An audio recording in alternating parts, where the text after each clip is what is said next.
Përpara se të fillojmë këtë histori të pabesueshme, dua që të mendoni për një çast. Si do të ishte jeta juaj nëse do të zbulonini që keni një vëlla binjak që nuk e keni takuar kurrë? Imagjinoni të gjitha momentet e humbura, të gjitha festimet, të gjitha sfidat që i keni përballuar vetëm, kur diku në botë, dikush me të njëjtin ADN si ju, me të njëjtën fytyrë, me të njëjtin zemër, po jetonte të njëjtën vuajtje. Shkruani më poshtë në komente çfarë do të bënit ju në këtë situatë. A do të kërkonit vëllain tuaj me çdo mënyrë të mundshme? A do të kishit frikë nga e vërteta? A besoni që lidhja mes binjakëve është aq e fortë sa që mund të ndihet edhe nëpërmjet mijëra kilometrave distancë? Tregoni mendimin tuaj, sepse kjo histori që po fillojmë tani është reale dhe do t'ju lër pa fjalë. Nata ishte e ftohtë dhe e errët në atë qytet të vogël të Shqipërisë.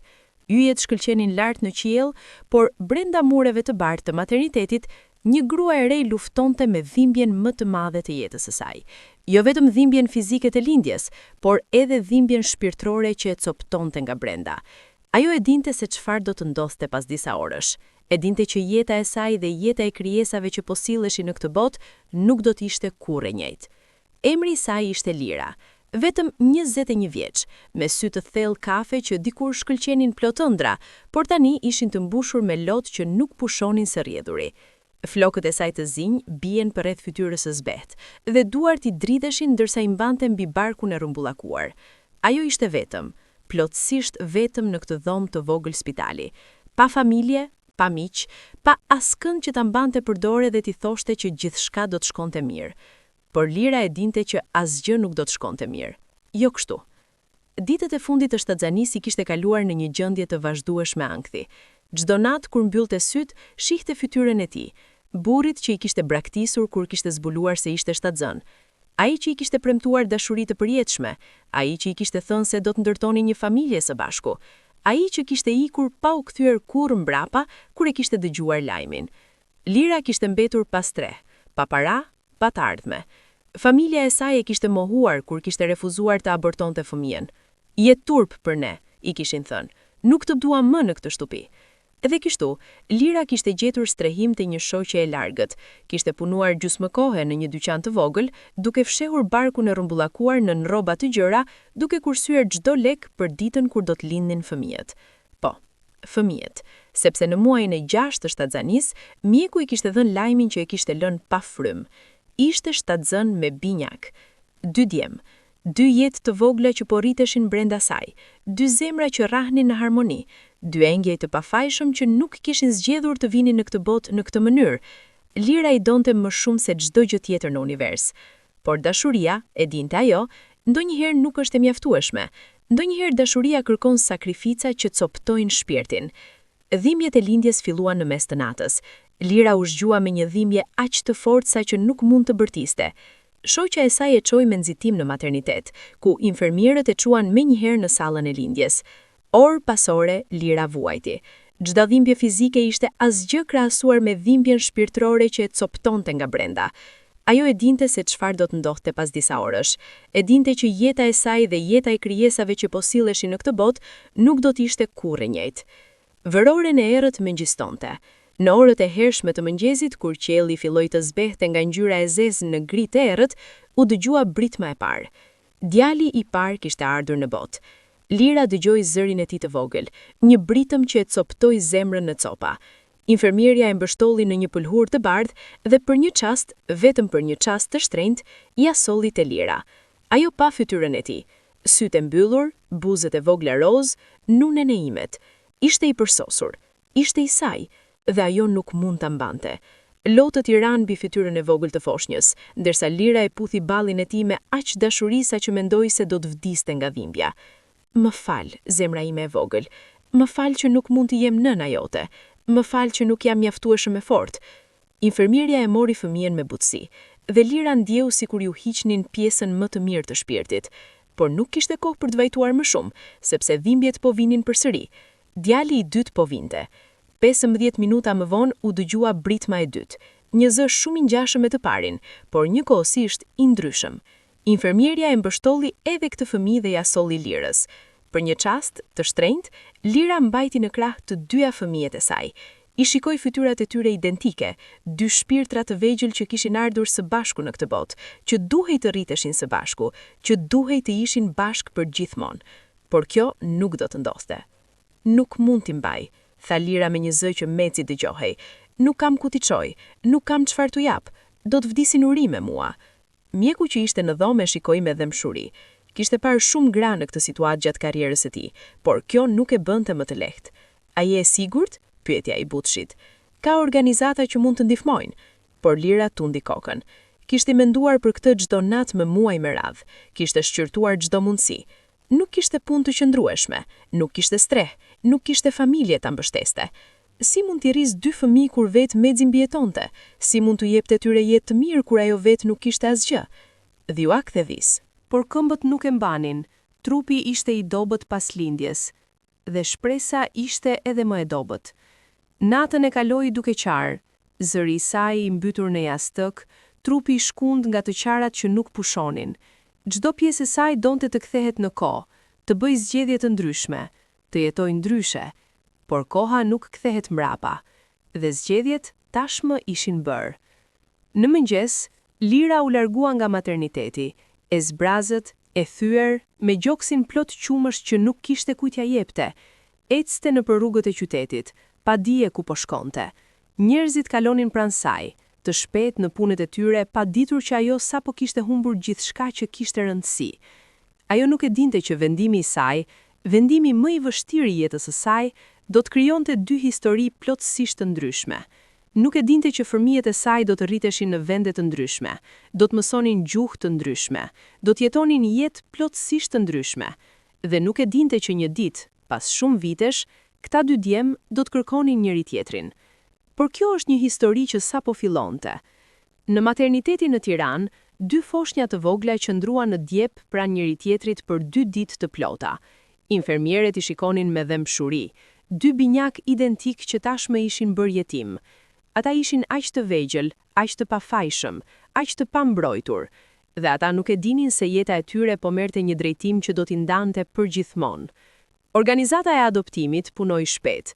Kishte 2 familje që kishin aplikuar për të adoptuar fëmijë nga Shqipëria, një familje nga Anglia dhe një tjetër nga Franca. Të dyja familjet kishin kaluar nëpër proceset e gjata të verifikimit, kishin dhënë prova se mund të ofronin një shtëpi të mirë, dashuri, kujdes dhe një të ardhme të qëndrueshme për një fëmijë. Por asnjëra prej tyre nuk e dinte se ekzistonte një binjak tjetër. Nuk ishte dashakeqësi, ishte thjesht një pasojë e sistemit, e procedurave që ndonjëherë nuk janë perfekte. Dokumentet u ndanë. Foshnja e parë, ai që kishte lindur i pari, u caktua për familjen angleze. Foshnja e dytë, ai që kishte lindur 15 minuta më vonë, u caktua për familjen franceze. Në dokumentet zyrtare, nuk përmendej asgjë për një binjak. Kishte pasur një gabim administrativ, një konfuzion në letra, një detaj që u humbi diku në procese. Dhe kështu, një mëngjes të ftohtë, një çift nga Anglia erdhi në maternitet. Robert dhe Catherine Smith ishin një çift në fillim të 40 viteve që kishin provuar për vite me radhë të kishin fëmijë, pa sukses. Mjekët u kishin thënë që mundësia ishte shumë e vogël, pothuajse 0, dhe kështu, pas shumë vuajtjesh emocionale, kishin vendosur të adoptonin. Kur Catherine mori në krah për herë të parë foshnjën e vogël, lotët filluan të rridhnin. Por këto nuk ishin lot dhimbjeje si ato të Lirës. Këto ishin lot gëzimi, lot falenderimi, lot dashurie. Është i përsosur, përshpëriti ajo duke shikuar fytyrën e vogël që po flinte paqësisht në krahët e saj. Absolutisht i përsosur. Robert qëndroi pranë saj, me dorë mbi supet e gruas së tij, duke shikuar me një buzëqesh fëmijën që sapo kishte bërë familjen e tyre të plot. Si do ta quajmë? Pyeti ai me zë të emocionuar. Catherine mendoi për një moment. Kishte menduar për këtë për muaj me radhë. Kishte shkruar lista emrash, kishte lexuar kuptimin e tyre, kishte imagjinuar se si do të tingëllonin. Por tani, duke shikuar fytyrën e këtij engjëlli të vogël, kishte vetëm një emër që i vinte në mend. James, tha ajo butësisht. Do ta quajmë James. James Smith. Ky ishte tani identiteti i foshnjës që kishte lindur në Shqipëri, por që tani po fillonte një jetë krejtësisht të re, në një vend krejtësisht të ndryshëm, me një familje krejtësisht të ndryshme. Dhe 3 ditë më vonë, një çift tjetër erdhi në të njëjtin maternitet. Thierry dhe Isabelle Laurent ishin një çift nga Parisi, në fund të 30-tave. Edhe ata kishin vuajtur humbje të shumta, kishin përjetuar dhimbjen e disa aborteve spontane dhe kishin vendosur që adoptimi ishte rruga e tyre për të pasur një familje. Kur Isabelle mori në krah foshnjën e dytë, u ndje sikur zemra e saj po shpërthente nga lumturia. Mon petit ange, përshpëriti ajo në frëngjisht, duke i dhënë një puthje të butë në ballin e fëmijës. Angjeli im i vogël. Thierry shikoi me dashuri gruan e tij dhe fëmijën që tani ishte i tyre. Kishte ëndruar për këtë moment aq kohë. Si do ta quajmë? Pyeti ai. Isabelle buzëqeshi në përlot.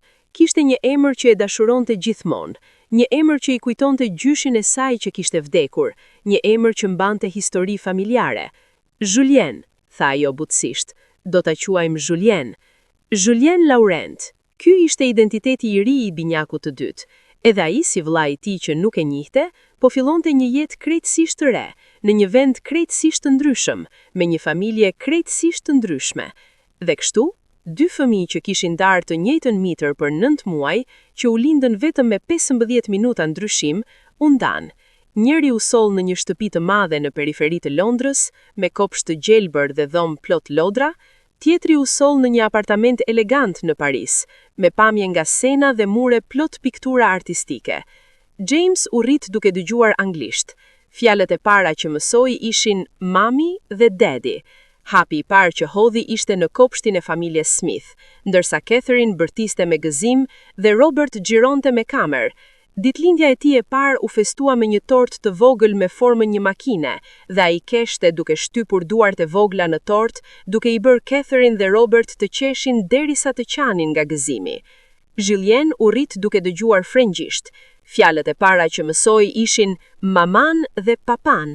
Hapi i parë që hodhi ishte në sallonin e familjes Laurent, ndërsa Isabelle mbante prej dorës dhe Thierry trokiste duart me inkurajim.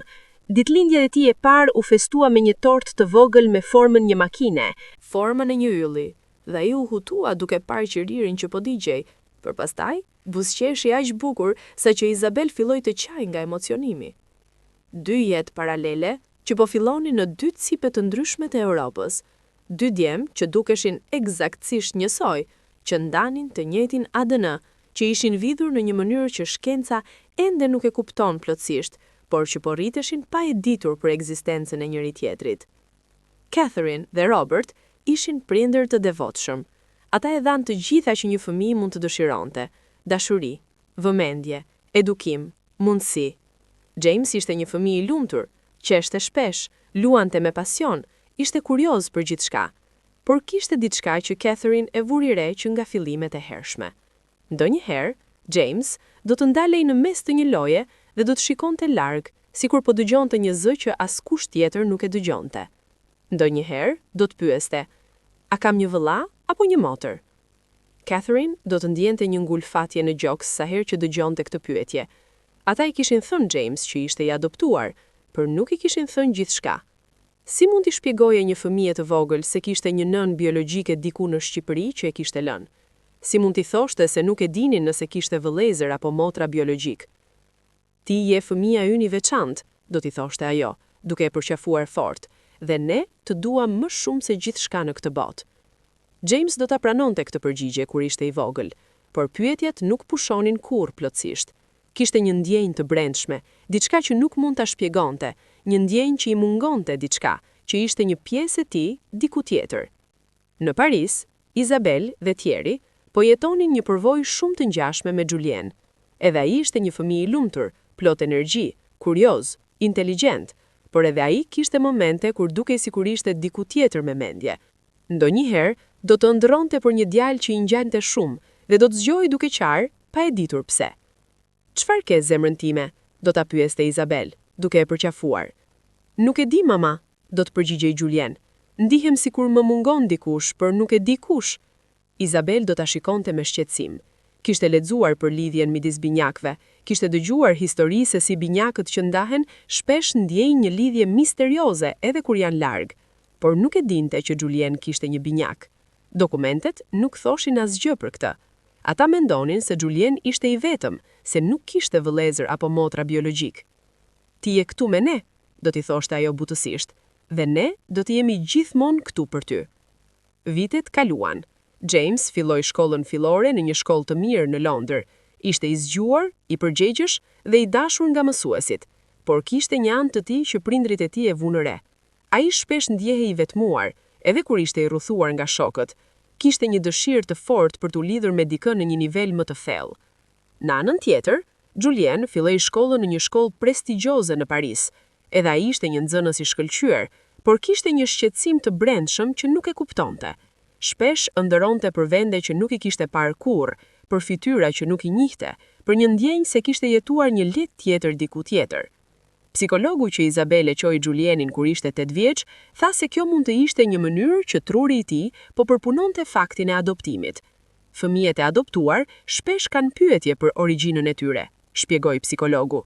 Është krejtësisht normale. Por asgjë nuk ndjehej normale për Julien.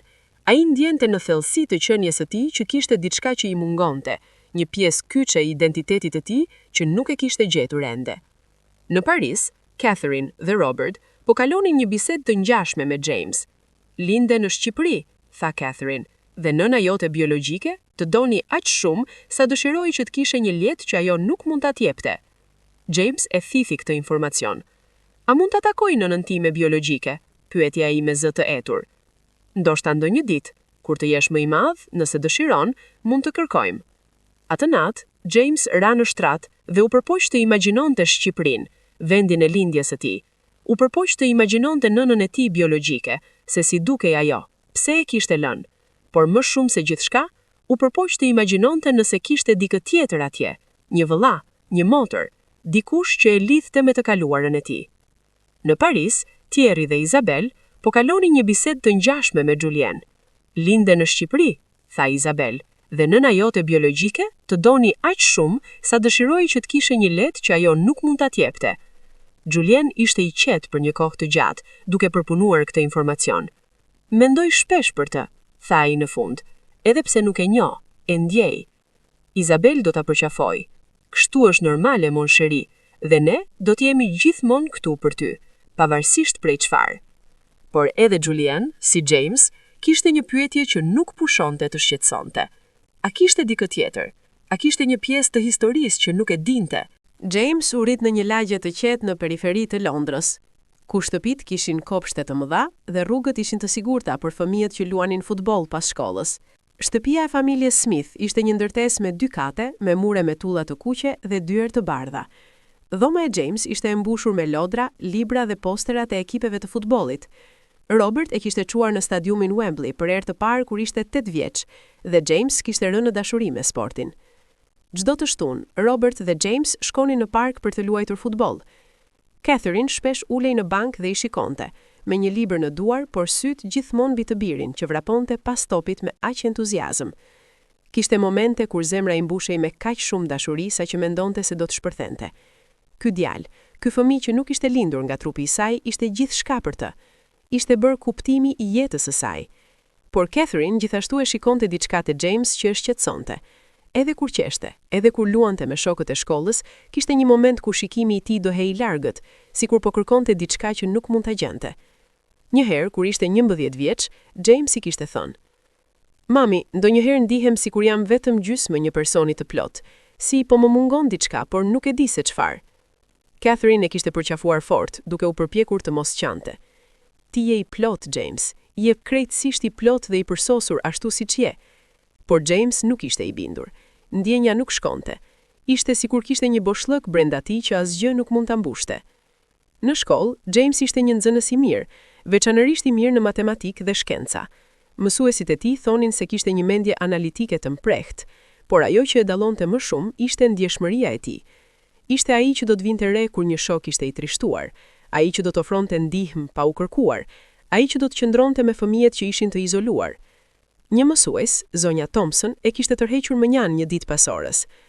"James, ke një empati të rrallë për moshën tënde," i kishte thënë ajo. "Kjo është një dhuratë, mos e humb kurrë." James e kishte falenderuar, por nuk e kishte kuptuar plotësisht ato që ajo po thoshte. Si mund të ishte empati një dhuratë? Për të ishte thjesht mënyra se si ndjente botën, intensivisht, thellë, ndonjëherë aq shumë sa që e bënte të dhëmshme. Në anën tjetër të kanalit, në Paris, Julien po jetonte një përvojë shumë të ngjashme. Shtëpia e familjes Laurent ishte një apartament elegant në arondismanin e 6, me tavan të lartë dhe dritare të mëdha që shikonin drejt një bulevardi plot pemë. Dhoma e Julien kishte raftet plot libra, një piano të vogël që Izabeli kishte bler kur ai kishte shprehur interes për muzikën dhe një dritare nga të cilën mund të shihte kullën Eiffel në distancë kur qielli ishte i kthjellët. Izabel ishte profesore arti dhe Thierry punonte si arkitekt. Shtëpia e tyre ishte plot me art, piktura në mure, skulptura në kënde, libra të artit në çdo tryezë kafeje. Julien u rrit të rrethuar nga bukuria dhe kjo formoi mënyrën se si ai shikonte botën. Ai filloi të mësonte piano kur ishte 6 vjeç dhe shpejt u bë e qartë që kishte talent. Mësuesja e tij e pianos, Madame Dupont, thoshte se kishte një ndjenjë instiktive për muzikën, një aftësi për të ndjerë emocionet pas notave. Nuk është vetëm teknik me ty, Julien, i thoshte ajo, je duke treguar një histori me muzikën tënde. Por historitë që Julien tregonte nëpërmjet muzikës ishin shpesh melankolike. Edhe kur luante copë që supozohej të ishin të lumtura, kishte një notë melankolie që vinte nëpërmjet. Izabel e dëgjonte të luante nga dhoma tjetër dhe ndonjëherë do të ndalonte atë që po bënte, e prekur nga thellësia e emocionit në muzikën e birit të saj. Si James, edhe Julien kishte një empati të jashtëzakonshme. Në shkollë, ishte ai që mblodhte fëmijët që ishin të mënjanur, ai që organizonte grupe studimi për të ndihmuar shokët që po luftonin, ai që gjithmonë kishte një fjalë të mirë për të gjithë. Mësuesit e tij shpesh komentonin se kishte një maturi të përtej moshës së tij. Por si James, edhe Julien kishte një boshmëk të brendshëm që nuk mund ta kuptonte. Kishte momente kur do të ndalonte në mes të një bisede dhe do të ndjente një mall të papritur për dikë apo diçka që nuk mund ta identifikonte. Ishte sikur zemra e tij po kërkonte dikë që nuk e kishte takuar kurrë. Një mbrëmje, kur ishte 12 vjeç, Julien ishte ulur me Izabel në balkon të apartamentit të tyre, duke pirë çokoladë të ngrohtë dhe duke parë yjet. "Maman", kishte thënë ai papritur, "a besoni në shpirtrat binjak?" Izabel e kishte shikuar me kureshti. "Çfarë të bën të pyesësh këtë?" Julien i kishte heshtur për një moment. "Kam lexuar për këtë në një libër.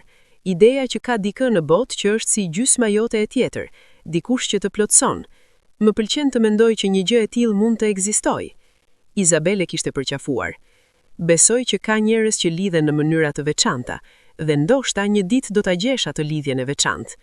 Nuk e dinte se ajo lidhje ekzistonte në një qytet tjetër, në një vend tjetër, në një djalë që i ngjante shumë. Kur James mboqi 13 vjeç, Robert dhe Catherine e morën në një udhtim në shkollën e mesme. Ishte koha të zgjidhte një shkollë të re dhe ata donin që James të kishte zë në vendimarrje. Por atë ditë diçka e papritur ndodhi që do të mbetet me James për shumë vite. Ndërsa po ecnin në hallin e njërës prej shkollave, James va një fotografi në mur, një fotografi të një programi shkëmbimi ndërkombëtar që shkolla ofronte. Në fotografi kishte student nga vende të ndryshme që buzëqeshnin së bashku, por ajo që tërhoqi vëmendjen e James ishte një flamur, flamuri ashqiptar. "Çfarë është ai?" pyeti ai, duke treguar fotografin. Koordinatori i shkollave që po ju udhëhiqte erdhi më afër. "O, ky është programi ynë i shkëmbimit. Studentët tanë shkojnë në vende të ndryshme dhe ne presim student nga e gjithë bota. Ky vit kemi pasur një student nga Shqipëria." Zemra e James filloi të rrifte më shpejt. Shqipëria, vendi i lindjes së tij. "A mund të shkoj dikush në Shqipëri?" pyeti ai me interes. Koordinatori buzëqeshi. "Teorikisht po, nëse ka një shkollë partner atje dhe prindrit janë dakord, por është e rrallë."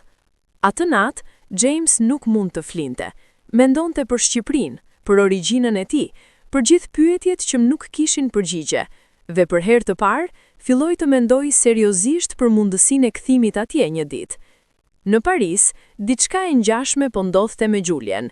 Ai kishte gjetur një libër në bibliotekën e shkollës, një libër fotografish nga vende të ndryshme të botës, dhe në këtë libër kishte një seksion për Shqipërinë. Julien shikoi fotografitë me interes, male të mrekullueshme, qytete të vjetra, njerëz me fytyra të ngrohta. "Këtu lindëm", mendoi ai. "Këtu është ku filloi gjithçka." Ai mori librin me hua dhe e çoi në shtëpi. Atë mbrëmje i treboi Izabel dhe Thierry fotografitë. "Dua të shkoj atje një ditë", tha ai me vendosmëri. "Dua ta shoh vendin ku lindëm." Izabel dhe Thierry shkëmbyen një shikim. Kishin ditur që kjo ditë do të vinte, dita kur Julien do të fillonte të kërkonte rrënjët e tij. Kur të jesh më i madh, tha Thierry butësisht, do të ndihmojmë të organizosh një udhëtim. Julian buzëqeshi, por brenda tij kishte më shumë se thjesht dëshirën për të vizituar një vend. Kishte një ndjenjë që në Shqipëri do të gjente diçka të rëndësishme, diçka që i mungonte, diçka që do ta bënte më të plot. Vitet e adoleshencës filluan për të dyja djemt, dhe me to erdhi një intensitet i ri i pyetjeve për identitetin, për origjinën, për vendin e tyre në botë. James filloi shkollën e mesme në një institucion të mirë në Londër. Ishte një shkollë e madhe, me student nga sfonde të ndryshme, dhe James e gjeti veten duke bërë miq me lehtësi. Por edhe në mes të miqve të shumt, ndjenja e vetmisë nuk shkonte. Kishte një pjesë të tij që ndjente sikur asnjë nuk e kuptonte plotësisht. Filloi të lexojë shumë për Shqipërinë, mësoi për historinë e vendit, për kulturën, për gjuhën. Përpiqej të mësonte shqip duke përdorur aplikacione në telefon, edhe pse ishte e vështirë pa dikë që ta praktikonte. Çdo gjë që lexonte e bënte të ndjehej më të lidhur me një pjesë të tij që kishte qenë gjithmonë mister. Në Paris, Julian po kalonte një transformim të ngjashëm. Edhe ai filloi të kërkonte më shumë për Shqipërinë. Gjeti grupe në internet të shqiptarëve që jetonin në Francë dhe filloi të merrte pjesë në disa ngjarje kulturore. Dëgjonte muzikë shqiptare, provonte të gatuante ushqime shqiptare me ndihmën e Izabel dhe mësoi disa fjalë bazë në shqip. Izabel e vuri re ndryshimin te Julian. Ai po bëhej më fokusuar, më vendosur, por edhe më melankolik. Kishte momente kur do ta gjente duke shikuar larg nga dritarja, humbur në mendime, me një shprehje në fytyrë që e bënte zemrën e saj të dhimbte. Ti po mendon për origjinën tënde apo jo? E pyeti ajo një ditë. Julian tundon kokën. Çdo ditë maman, çdo ditë mendoj për të. Dua të di se kush jam vërtet, nga vi, dhe nëse ka dikush tjetër atje që lidhet me mua. Izabel heshti. Si mund t'i thoshte se nuk e dinim se kishte dikë tjetër? Si mund t'i thoshte se dokumentet nuk thonin asgjë për vëllezër apo motra? Nuk dëshironte t'i jepte shpresa të reme, por as nuk dëshironte t'ia shtynte dëshirën për të kërkuar. Një ditë, tha ajo në fund, do të shkojmë së bashku në Shqipëri dhe do të kërkojmë për përgjigje. Por asnjëri prej tyre nuk e dinte që përgjigja që Julian kërkonte, lidhja që ai ndjente se i mungonte, ishte duke jetuar një jetë paralele në një qytet tjetër, duke ndarë të njëjtat pyetje, të njëjtat dyshime, të njëjtin mall për diçka që nuk mund ta kuptonte. Vitet e adoleshencës erdhën me një stuhi emocionesh për të dyja djemt. Ishte periudha kur identiteti nuk ishte më diçka që pranonin pasivisht, por diçka që kërkonin aktivisht, diçka që donin të kalonin dhe ta përkufizonin me termat e tyre. James kishte mbushur 15 vjeç kur ndjenja e kërkimit të identitetit u bë dërmuese. Shkolla e mesme ishte një periudhë intensive, provime, presion për të zgjedhur një rrugë për të ardhmen, shoqëri komplekse me moshatarët. Për James, sfida më e madhe nuk ishte akademike apo shoqërore. Ishte e brendshme, ishte pyetja që e mundonte çdo natë para se të flinte. Kush jam unë vërtet? Robert dhe Catherine e vunë re ndryshimin të James. Ai po bëhej më i mbyllur, më i humbur në mendimet e tij. Shpesh do ta gjenin duke shikuar fotografi të Shqipërisë në kompjuterin e tij, duke lexuar artikuj për vendin, duke dëgjuar muzikë shqiptare që kishte gjetur në YouTube. Çdo gjë që lexonte e bënte të ndjehej më të lidhur me një pjesë të tij që kishte qenë gjithmonë mister. Një mbrëmje, Robert vendosi të bisedonte seriozisht me të. Ishin ulur në kuzhinë, vetëm të dy, ndërsa Catherine ishte dalë të takonte një shoqe. James, filloi Robert me kujdes, e shoh që je duke menduar shumë për origjinën tënde. Dua që të dish se është krejtësisht normale, dhe dua që të dish se ne do të të ndihmojmë në çdo gjë që vendos të bësh. James e shikoi baban e tij, burrin që i kishte rritur, që i kishte mësuar të luajë futboll, që ishte qëndruar në krah në çdo krah, dhe ndjeu një val dashurie, por edhe faj. Si mund t'i shpjegonte se pa rëndësi sa shumë e donte familjen e tij, kishte një pjesë të tij që ndjente sikur nuk përka plotësisht. Babi, tha butësisht, dua të gjej nënën e mie biologjike, dua të kthehem në Shqipëri dhe të kërkoj. A është kjo e keqe? A të lëndon ty dhe nënën? Robert ndjeu një nyje në fyt. Kishte ditur që kjo ditë do të vinte, por kjo nuk e bënte më të lehtë. Jo, James, tha ai me zë të qëndrueshëm. Nuk është e keqe dhe nuk na lëndon. E kuptojmë. Dhe kur të jesh gati, kur të jesh mjaft i madh, do të ndihmojmë të kërkosh. Atë natë, James shkroi në ditarin e tij diçka që nuk ja kishte thënë askujt. Kam një ndjenjë që nëna ime biologjike nuk është e vetmja gjë që më mungon. Është sikur ka dikush tjetër, dikush që është pjesë e meje, që më mungon po aq shumë. Nuk e di si të shpjegoj, por shpresoj që një ditë, kur të kthehem në Shqipëri, të gjej përgjigje. Në Paris, Julien po kalonte një periudhë të ngjashme intensiteti emocional. Ai kishte mbushur 15 vjeç dhe po përballej me sfida të ngjashme. Shkolla, miqt e ardhmja, gjithçka dukej si një presion që po rritej. Por ajo që e shqetësonte më shumë ishte ndjenja e vazhduar se i mungonte diçka thelbësore. Kishte filluar të ketë ëndra të çuditshme, ëndra ku shihte një djalë që i ngjante saktësisht, por që ishte në vende të ndryshme, duke bërë gjëra të ndryshme. Në një ëndër, djali po luante futboll në një park. Në një tjetër, po qeshte me miq në një kafene. Dhe çdo herë, Julien zgjohej me një ndjenjë malli aq të fortë saqë donte të qante. Isabel ishte shumë e shqetësuar. Një ditë, ajo e çoi Julien te një psikolog që kishte përvojë me fëmijët e adoptuar. Psikologja, Dr. Moreau, ishte një grua e qetë dhe ngrohtë, dhe Julien ndjeu menjëherë që mund t'i fliste. "Trego më për ëndrat", i tha Dr. Moreau. Julien përshkroi ëndrat, ndjenjat, mallin që nuk shkonte. Dr. Moreau e dëgjoi me vëmendje. "Julien", tha ajo në fund, "ajo që po përshkruan është shumë e zakonshme për fëmijët e adoptuar. Kërkimi për identitet, për lidhje me origjinën, për të kuptuar vendin e vetes në botë. Këto janë pjesë normale të zhvillimit human. Por ka diçka tjetër që po ndjen. Kjo ndjenjë fortë që ka dikush tjetër, dikush që të lidhet shumë nga afër, kjo është interesante." "Çfarë mendoni që është?" pyeti Julien me interes. Dr. Moreau hezitoi. "Ka studime që sugjerojnë që binjakët që ndahen në lindje shpesh kanë ndjenja të tilla, por dokumentet tuaja nuk tregojnë asgjë për një binjak." Fjala binjak goditi Julien si një rufe. Binjak. Pse nuk e kishte menduar më parë? Ishte sikur diçka fell brenda tij po zgjohej. "Është e mundur?" pyeti ai me zë të emocionuar. "Është e mundur të kem një binjak dhe askush të mos e di?" Dr. Moreau zgjodhi fjalët me kujdes. Në sistemet e adoptimit, veçanërisht në vitet e kaluara, mund të ketë gabime, mund të ketë informacion që humbet, por nuk dua të jak shpresa të reme. Dokumentet tuaja duhen të kontrollohen me kujdes. Pas asaj seance, Isabel dhe Thierry filluan një kërkesë intensive. Kontaktuan agjensinë e adoptimit në Francë, kërkuan të shiheshin të gjitha dokumentet origjinale nga Shqipëria dhe filluan një proces që do të zgjaste muaj të tërë. Ndërkohë, Julien nuk mund të pushonte së menduari për mundësinë e një binjaku. Një binjak. A kishte vërtet një vëlla binjak diku në botë? A ishte kjo arsyeja pse ndjente gjithmonë se i mungonte diçka? A ishte kjo arsyeja e ëndrave, e ndjenjës së pazakonshme të lidhjes me dikë që nuk e kishte takuar kurrë? Filloi të kërkojë në internet për histori të binjakëve që ishin ndarë në lindje dhe adoptuar nga familje të ndryshme. Gaqin çfarë histori, disa të lumtura kur binjakët ishin ribashkuar dhe disa të trishtuara, kur kurrë nuk ishin gjetur. Lexoi për studime shkencore që tregonin se binjakët e ndarë shpesh zhvillonin personalitete të ngjashme, kishin interesa të ngjashme dhe madje zgjodhnin karriera të ngjashme, pa u takuar kurrë. Një histori veçanërisht e goditi. Ishte për dy binjak që ishin ndarë në lindje dhe adoptuar nga familje të ndryshme në Amerikë. Kishin jetuar në shtete të ndryshme për 40 vjet pa u ditur për njëri tjetrin.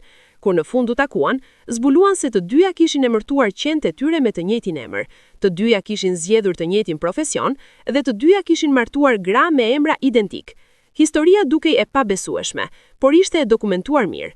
Julien ja shfaqi këtë histori Isabel. "Shihni maman, lidhja mes binjakëve është reale, është shkencore. Nëse kam një binjak, kam nevojë ta gjej." Isabel e përqafoi. "E di, mon chéri, po bëjmë gjithçka që mundem për të zbuluar të vërtetën." Por procesi ishte i ngadaltë dhe frustrues. Agjencia në Francë nuk kishte informacion të plot. Dokumentet nga Shqipëria ishin të paplot. Kishte një lloj muri midis tyre dhe së vërtetës që Julien kërkonte. Në Londër, James po kalonte një situatë pak të ndryshme, por aq të frustrueshme. Ai nuk kishte një teori specifike për një binjak, por ndjenja që i mungonte dikush nuk shkonte. Kishte filluar të mbajë një ditar ku shkronte çdo mendim, çdo ndjenjë, çdo ëndër që kishte lidhur me origjinën e tij. Në një hyrje në ditar, shkroi: "Ëndërova përsëri sonte. kishte një djalë që mëngjante saktësisht, por që ishte në vende të ndryshme, duke bërë gjëra të ndryshme. Në një ëndër, djali po luante futboll në një park. Në një tjetër, po qeshte me miq në një kafene. Dhe çdo herë, Julian zgjohej me një ndjenjë malli aq të fortë sa që donte dëqante. Viti shkollor vazhdoi. James u përpoq të përqendrohej në studimet e tij, në miqt, në jetën normale të një adoleshenti. Por ishte e vështirë. Çdo herë që shihte familje me fëmijë, shumë ndjen një pikë xhelozie. Çdo herë që shikonte vëllezër apo motra që luanin së bashku, ndjen mallin. Një ditë në shkollë, mësuesi i historisë organizoi një projekt ku çdo student duhet të kërkonte për historinë e familjes së tij. James ndjeu panik. Si mund të bënte këtë kur nuk e dinte historinë e vërtetë të familjes së tij? Por pastaj mori një vendim. Do të kërkonte për historinë e Shqipërisë, vendin e lindjes së tij, si një mënyrë për t'u lidhur me rrënjët e tij. Kaloi javë duke lexuar për historinë shqiptare, periudha antike, sundimi osman, pavarësia, regjimi komunist, tranzicioni demokratik. Sa më shumë lexonte, aq më shumë ndjehej i lidhur. Kjo ishte vendi ku kishte filluar jeta e tij. Këta ishin njerëzit nga të cilët vinte. Kur prezantoi projektin në klas, bëri diçka që nuk e kishte planifikuar. Në fund të prezantimit tha: "Kërkova për Shqipërinë sepse linda atje. Jam i adoptuar dhe për një kohë të gjatë kjo më bëri të ndihesha i humbur. Por tani kuptoj që identiteti im është i ndërlikuar dhe i bukur. Jam britanik, por jam edhe shqiptar. Jam fëmia i prindërve që më rritën me dashuri, por jam edhe djali i një gruaje që bëri zgjedhjen më të vështirë për të më dhënë një shans. Dhe një ditë do të kthehem në Shqipëri për të gjetur përgjigje." Klasa ishte e qetë për një moment dhe pastaj filloi të duartrokiste. Mësuesi kishte lot në sy.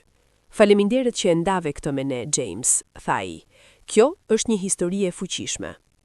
Pas asaj dite, James ndjeu një lehtësi. Kishte folur me zot të lartë për identitetin e tij dhe bota nuk ishte shkatëruar. Përkundrazi, njerëzit e kishin respektuar për guximin e tij. Në Paris, Julien po kalonte një transformim të ngjashëm. Kishte vendosur të jap një koncert pianos në shkollë dhe kishte zgjedhur të luajë një copë që kishte kompozuar vetë. E kishte quajtur Kërkim për shtëpi dhe ishte një copë melankolike por e bukur, që fliste për mallin, për kërkimin, për shpresën. Kur e luajti përpara shkollës, salla ishte krejtësisht e qetë.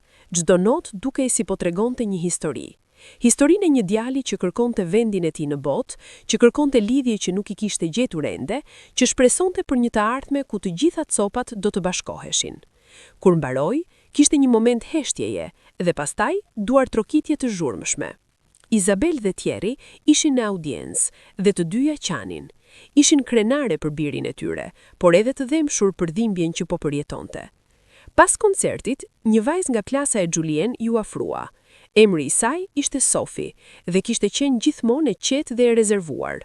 "Julien," tha ajo heshtur, "kompozimi yt ishte i mrekullueshëm. Unë jam gjithashtu e adoptuar dhe kuptoj atë që po ndjen."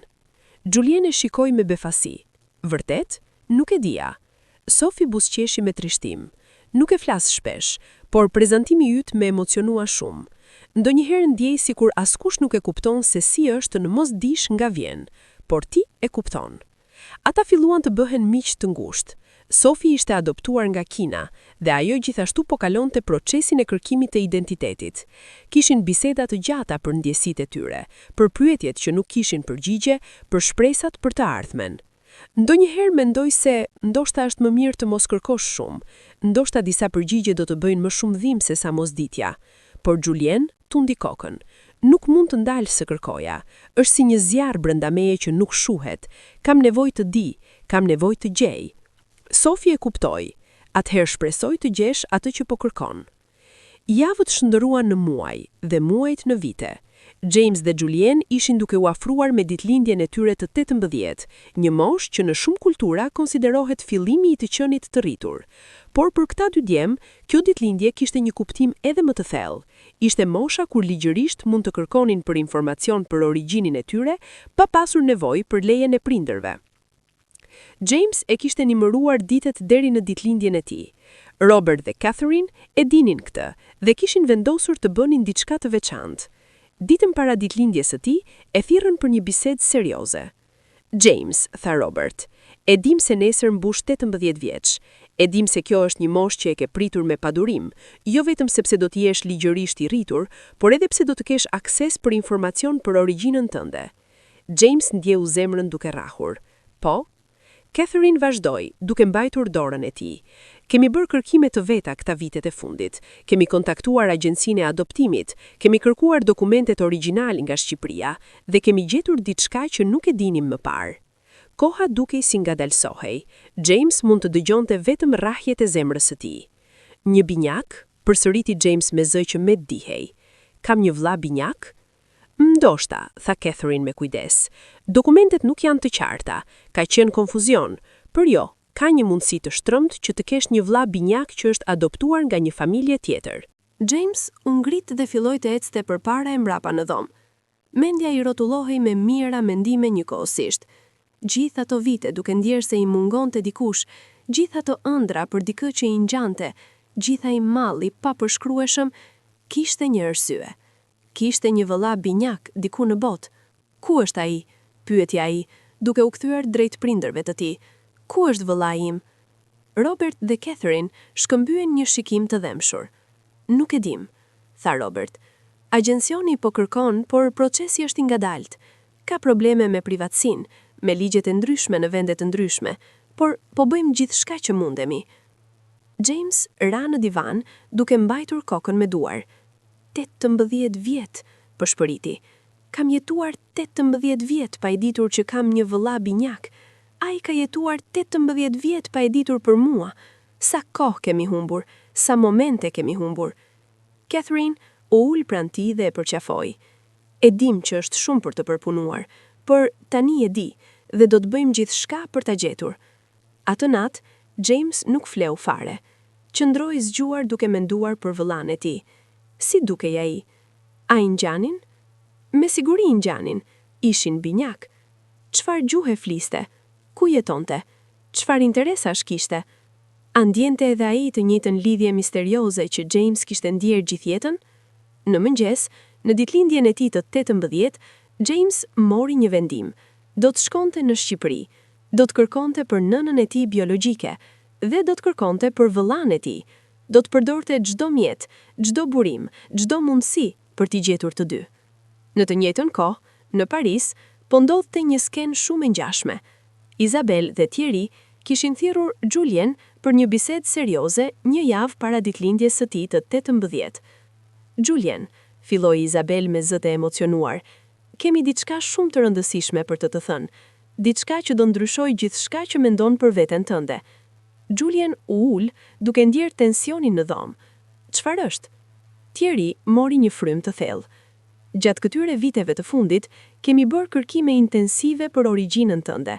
Kontaktuam agjencionin e adoptimit, kërkuam dokumentet origjinal nga Shqipëria, punuam me avokat dhe agjenci kërkimi, dhe zbuluam diçka që na la pa frymë. Julien priti, zemra duke i rrahur fort. Dokumentet tregojnë, vazhdoi Isabel, që në natën që lindën 2 djemë në atë maternitet. Binjak, ty dhe një tjetër djalë që lindi vetëm pak minuta para teje. Në konfuzionin e atëhershme, në problemet administrative, ju u ndat dhe ju adoptuan nga familje të ndryshme. Ne nuk u informuam për një binjak, por tani e dim, Julien, ke një vëlla binjak. Për një moment, Julien nuk mund të fliste, nuk mund të lëviste, ishte sikur koha kishte ndaluar. Pastaj, lotët filluan të rrjedhin, lot të grumbulluar për vite, lot të dhimbjes e të gëzimit, lot të leftësimit që në fund, kishte një përgjigje. E dija, gjithë këto vite e dija që kishte dikush, nuk isha i çmendur, nuk ishte imagjinat, ishte real. Isabel e përqafoi fort, duke qarë me të. Je shumë i fort, mosheri, dhe tani do të gjejmë vëllain tënd. Ditën e ditëlindjes së tij, Julien shkroi një letër. Nuk ishte për dikë specifik, por për vëllain e tij, kudo që ishte ai. Vëllai im i dashur që nuk të kam takuar kurrë. 18 vjet më parë lindëm së bashku. Nuk e di nëse e ndjen, por çdo ditë të jetës sime kam ndjer praninë tënde. Kam ëndëruar për ty, kam kërkuar për ty, kam mall për ty. Tani e di që vërtet ekziston dhe kjo njohuri më jep shpresë. Ku të gjej? Si ta arri deri te ty? Këto janë pyetjet që më mundojnë, por premtoj se nuk do të ndalem se kërkuari. Një ditë do të takohemi. Një ditë do të kemi mundësi të njohim njëri tjetrin. Një ditë do të kthehemi atë që nuk duhet të ndahet kurrë. Deri atëherë, shpresoj që je i lumtur, shpresoj që ke pasur një jetë të mirë, dhe shpresoj që edhe ti po mendon për mua, siç unë mendoj për ty çdo ditë. Me dashuri nga vëlla yt, Julian. Ai e mbajti letrën në sirtar, ditur që një ditë, ndonjëherë, do të kishte mundësi ta lexonte për vëllan e tij. Tani, të dyja familjet po punonin për të gjetur njëri tjetrin. Agjencitë e adoptimit në Francë dhe në Angzi po koordinonin, por procesi ishte ngadalt. Kishte probleme ligjore, çështje privatësie dhe faktin që dokumentet nga Shqipëria ishin të paqarta. Por kishte progres. Hap pas hapi, cop pas cope, historia po zbulohej. Një agent nga organizata britanike e adoptimit kontaktoi një koleg në Francë për një kas tjetër dhe në një bisedë rastësore u mendua rasti i Jamesit. Kemi një djalë 18 vjeç që kërkojnë për një binjak të mundshëm. Ai lindi në Tiranë në një maternitet specifik, në një datë specifike. Agenti francez huqi vëmendjen.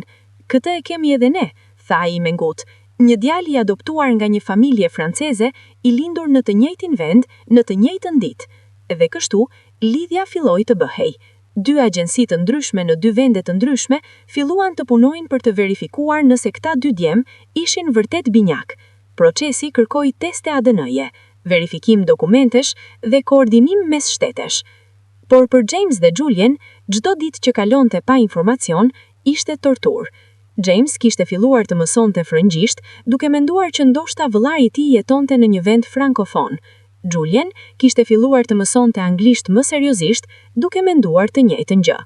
Asnjëri nuk e dinte që të dyja ishin në të drejtë. Asnjëri nuk e dinte sa afër ishin në zbardhimin e së vërtetës.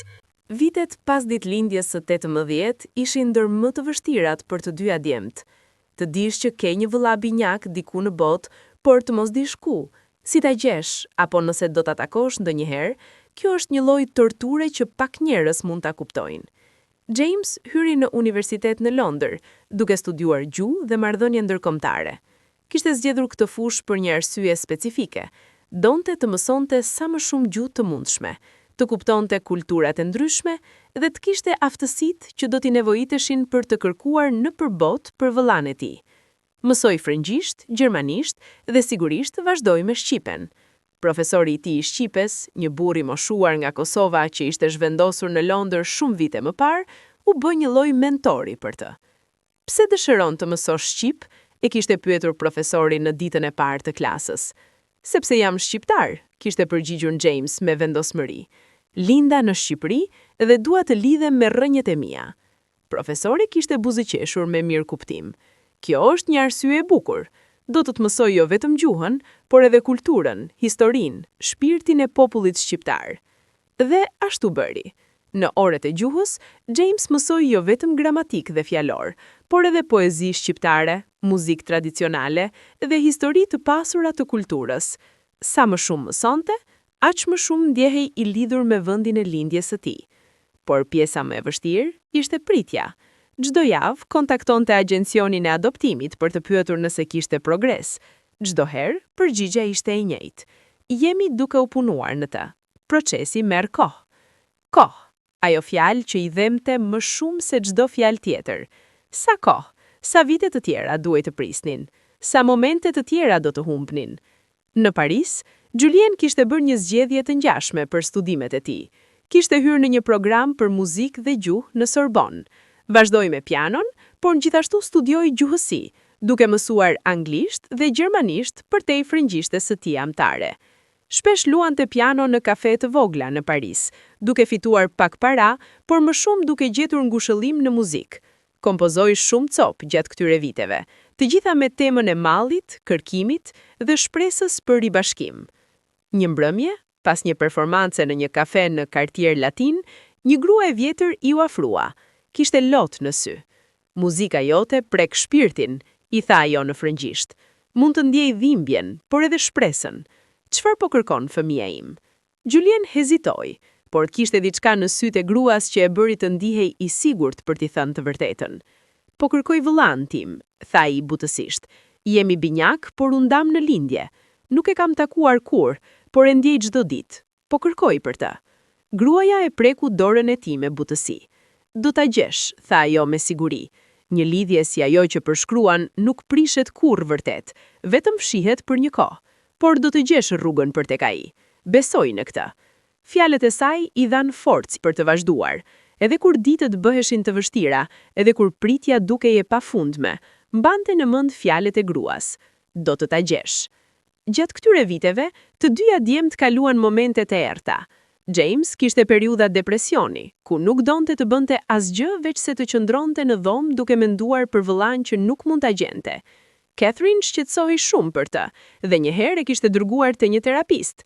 Terapisti, Dr. Williams, e ndihmoi James të kuptonte se edhe ndërsa kërkimi ishte I rëndësishëm, ai duhet të jetonte jetën e tij. Vëllau jut, kudo që është, do të dëshironte që ti të jesh I lumtur, jo të jesh I bllokuar në pritje. Këshilla ishte e vështirë për t'u pranuar, por James e kuptoi se ishte e drejtë. Filloi të angazhohej më shumë në aktivitete universitare, bëri miq të vinj, madje filloi një marrëdhënie me një vajzë nga klasa e tij, Sarah, që e kuptonte situatën e tij dhe e mbështeste. Në Paris, Julien po kalonte sfida të ngjashme. Kishte periudha ku muzika e tij bëhej aq e trishtuar, saqë Isabel dhe tjerë shqetësoheshin. Edhe ai shkoi te një terapist, Dr. Moreau, që kishte punuar me të më parë. Julien, tha Dr. Moreau në një nga seancat, kërkimi yt për vëllain tënd është një pjesë e rëndësishme e jetës tënde, por nuk mund të jetë e vetmja pjesë. Ti je një individ I plot vet, me talenta, me dashuri, me një jetë që meriton të jetohet plotësisht. Julien e kuptoi se kjo ishte e vërtetë. Filloi të angazhohej më shumë në komunitetin muzikor të Parisit, filloi të jap mësime pianos për fëmijë dhe bëri miqësi të thella me njerëz që e mbështesnin. Por pavarësisht përpjekjeve të jetonin normalisht, asnjëri prej tyre nuk mund të harronin. Nuk mund të ndalonte të kërkonte, nuk mund të ndalonte të shpresonte. Kur James mbushi 20 vjeç, vendosi të bënte një udhëtim që kishte planifikuar për vite, të shkonte në Shqipëri. Robert dhe Catherine u pajtuan të vinin me të, por James donte të shkonte vetëm. Kam nevojë ta bëj këtë vetëm, u shpjegoi atyre. Kam nevojë të ndjej vendin, të kuptoj nga vi, pa filter. Dhe ashtu, në një ditë pranvere, James u ur në një avion drejt Tiranës. Zemra I rrahte fort ndërsa avioni ulej. Ishte momenti që kishte pritur për vite. Ishte duke u kthyer në vendin e lindjes së tij për herë të parë që se kishte lindur. Tirana e befasoi. Nuk ishte as aq e varfër sa kishte imagjinuar, as aq egzotike. Ishte një qytet normal, me njerëz normal, që jetonin jetë normale. Por për James, çdo gjë kishte një kuptim të veçantë. Rrugët e këtij qyteti ishin ato që nëna e tij biologjike kishte ecur. Ajri që po thirrte ishte I njëjti ajër që ajo kishte thithur. Kjo ishte toka ku kishte filluar historia e tij. Vizitoi maternitetin ku kishte lindur. Ishte një ndërtesë e vjetër të cilën e kishin renovuar kohët e fundit, por struktura bazë ishte e njëjtë.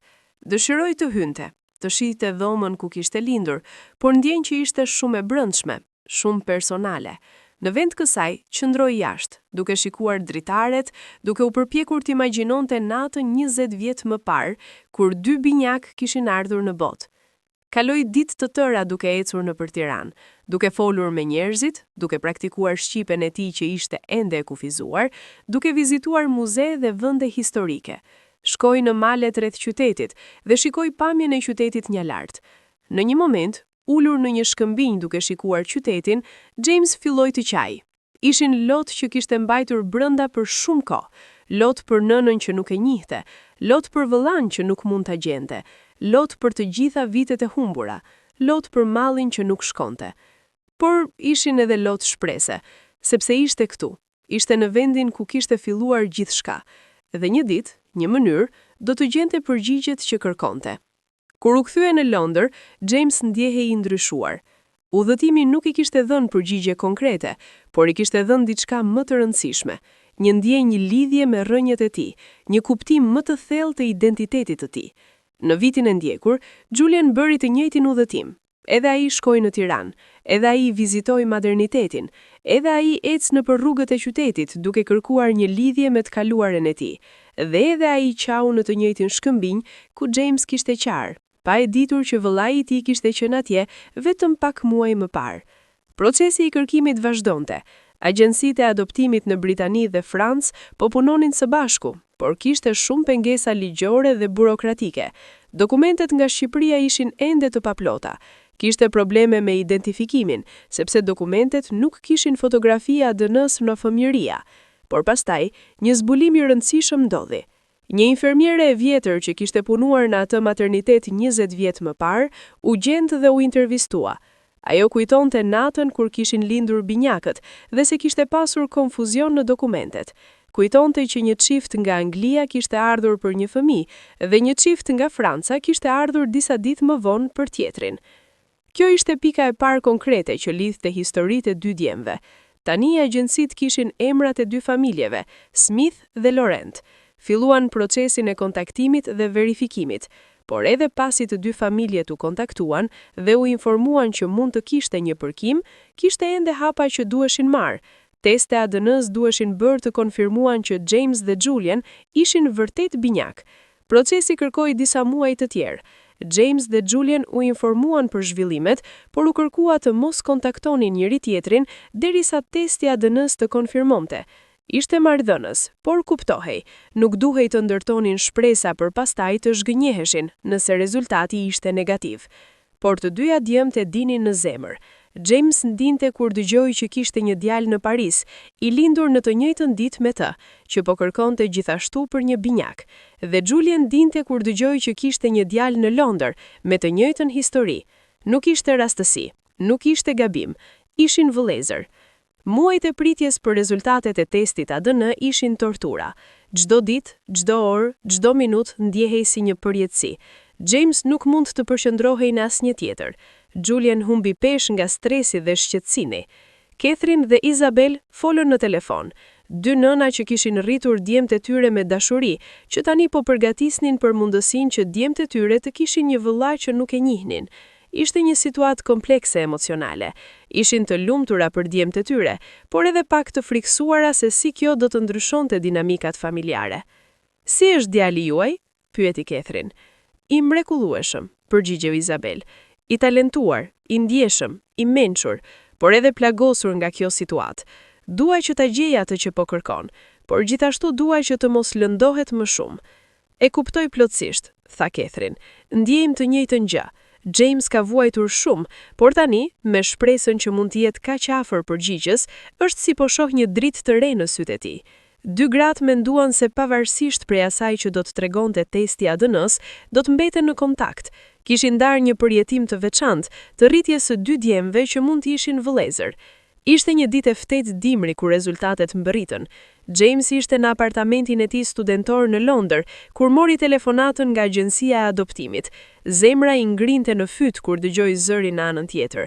Zonja Smith, tha zëri, një grua profesionale por e ngrohtë. Kemi rezultatet e testit ADN-s. James nuk mund të fliste. Priti. Rezultatet janë pozitive. Julian Laurent nga Parisi është vëllai juaj binjak. Jeni binjak identik. ADN-ja juaj përputhet në nivelin që kjo konfirmon këtë pa asnjë dyshim. Bota e Jamesit u tund. Për një moment mendoi që do të fikonte. Ishte sikur të gjithë ajri i kishte dalë nga dhoma. Pastaj në mënyrë të papritur, filloi të qaj edhe të qaj në të njëjtën kohë. Falendinderit, arriti të thotë. Falendinderit që ma thatë. Sa po mbaroi telefonatën, thirri Catherine dhe Robert. Të dyja u gëzuan kur dëgjuan lajmin. Catherine qau, Robert qau, dhe të gjithë e përqafuan njëri tjetrin me një lumturi që nuk kishin ndjerë kurrë më parë. E gjete James, e gjete vëllain tënd. Në të njëjtën kohë, në Paris, Julian po merrte të njëjtën telefonat.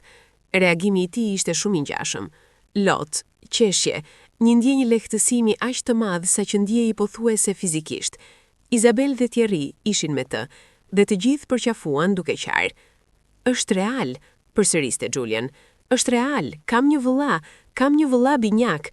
Tani që konfirmimi ishte bërë, dy djemtë mund të kontaktonin njëri tjetrin. Agjenciu u dha numrat e telefonit dhe adresat e emaileve të njëri tjetrit. James qëndroi me telefonin në dorë për orë të tëra, duke u përpjekur të mbledh guximin për të bërë telefonatën. Si filloje një bisedë me dikë që është më i afërt person në botë, por që nuk e ke takuar kurrë? Çfarë i thua dikujt që është gjysma jote, por që nuk e njeh? Në Paris, Julian po kalonte të njëjtën dilemë. Kishte numrin e telefonit të James, por nuk dinte si të fillonte. Çfarë fjalë mund të ishin mjaft të forta për të shprehur 28 vjet mall? Në fund, ata shkëmbyen mesazhe teksti së pari. James shkroi: "Përshëndetje, jam James, jam vëllai yt. Nuk di se si të filloj, por doja që të dish që kam menduar për ty çdo ditë të jetës sime, edhe kur nuk e dija që ekzistoje. Jam kaq i lumtur që në fund të kam gjetur." Julian mori mesazhin dhe zemra ju coptua nga emocionet. Shkroi: "James, vëllai im, fjalët nuk janë të mjaftueshme. Kam ëndëruar për këtë moment për 28 vjet. Edhe unë kam menduar për ty çdo ditë. Faleminderit që nuk e ndaluar së kërkuari. Faleminderit që më gjete." Mesazhet shkëmbyheshin, njëri pas tjetrit, duke u bërë gjithnjë më të gjata, më personale, më të thella. Ata ndan fotografit për herë të parë dhe u habitën nga ngjashmëria. Ishin vërtet identik, e njëjta fytyrë, e njëjta formë, të njëjtët sy. Pas disa orësh mesazhesh, James shkroi: "A mund të flasim? Dua të dëgjoj zërin tënd." Julian shkroi: "Po, jam gati." James e thirri. Telefoni i Julianit rahu dhe për një moment ai hezitoi. Pastaj me duar që dridheshin, pranoi telefonatën. "Alo? Julian?" Dy zëra, të ngjashëm për të ndryshëm nga aksentet e ndryshme, të bashkuar për herë të parë në 28 vjet. "Julian", përshpëriti Julian. Për një moment, asnjëri nuk tha asgjë.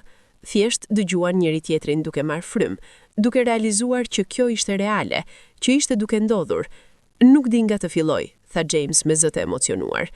"Asun, por jam kaq i lumtur që po flas me ty. Zëri yt është si ti dëgjoj vetes, por ndryshe. A e ke menduar ndonjëherë se si do të ishte zëri im?"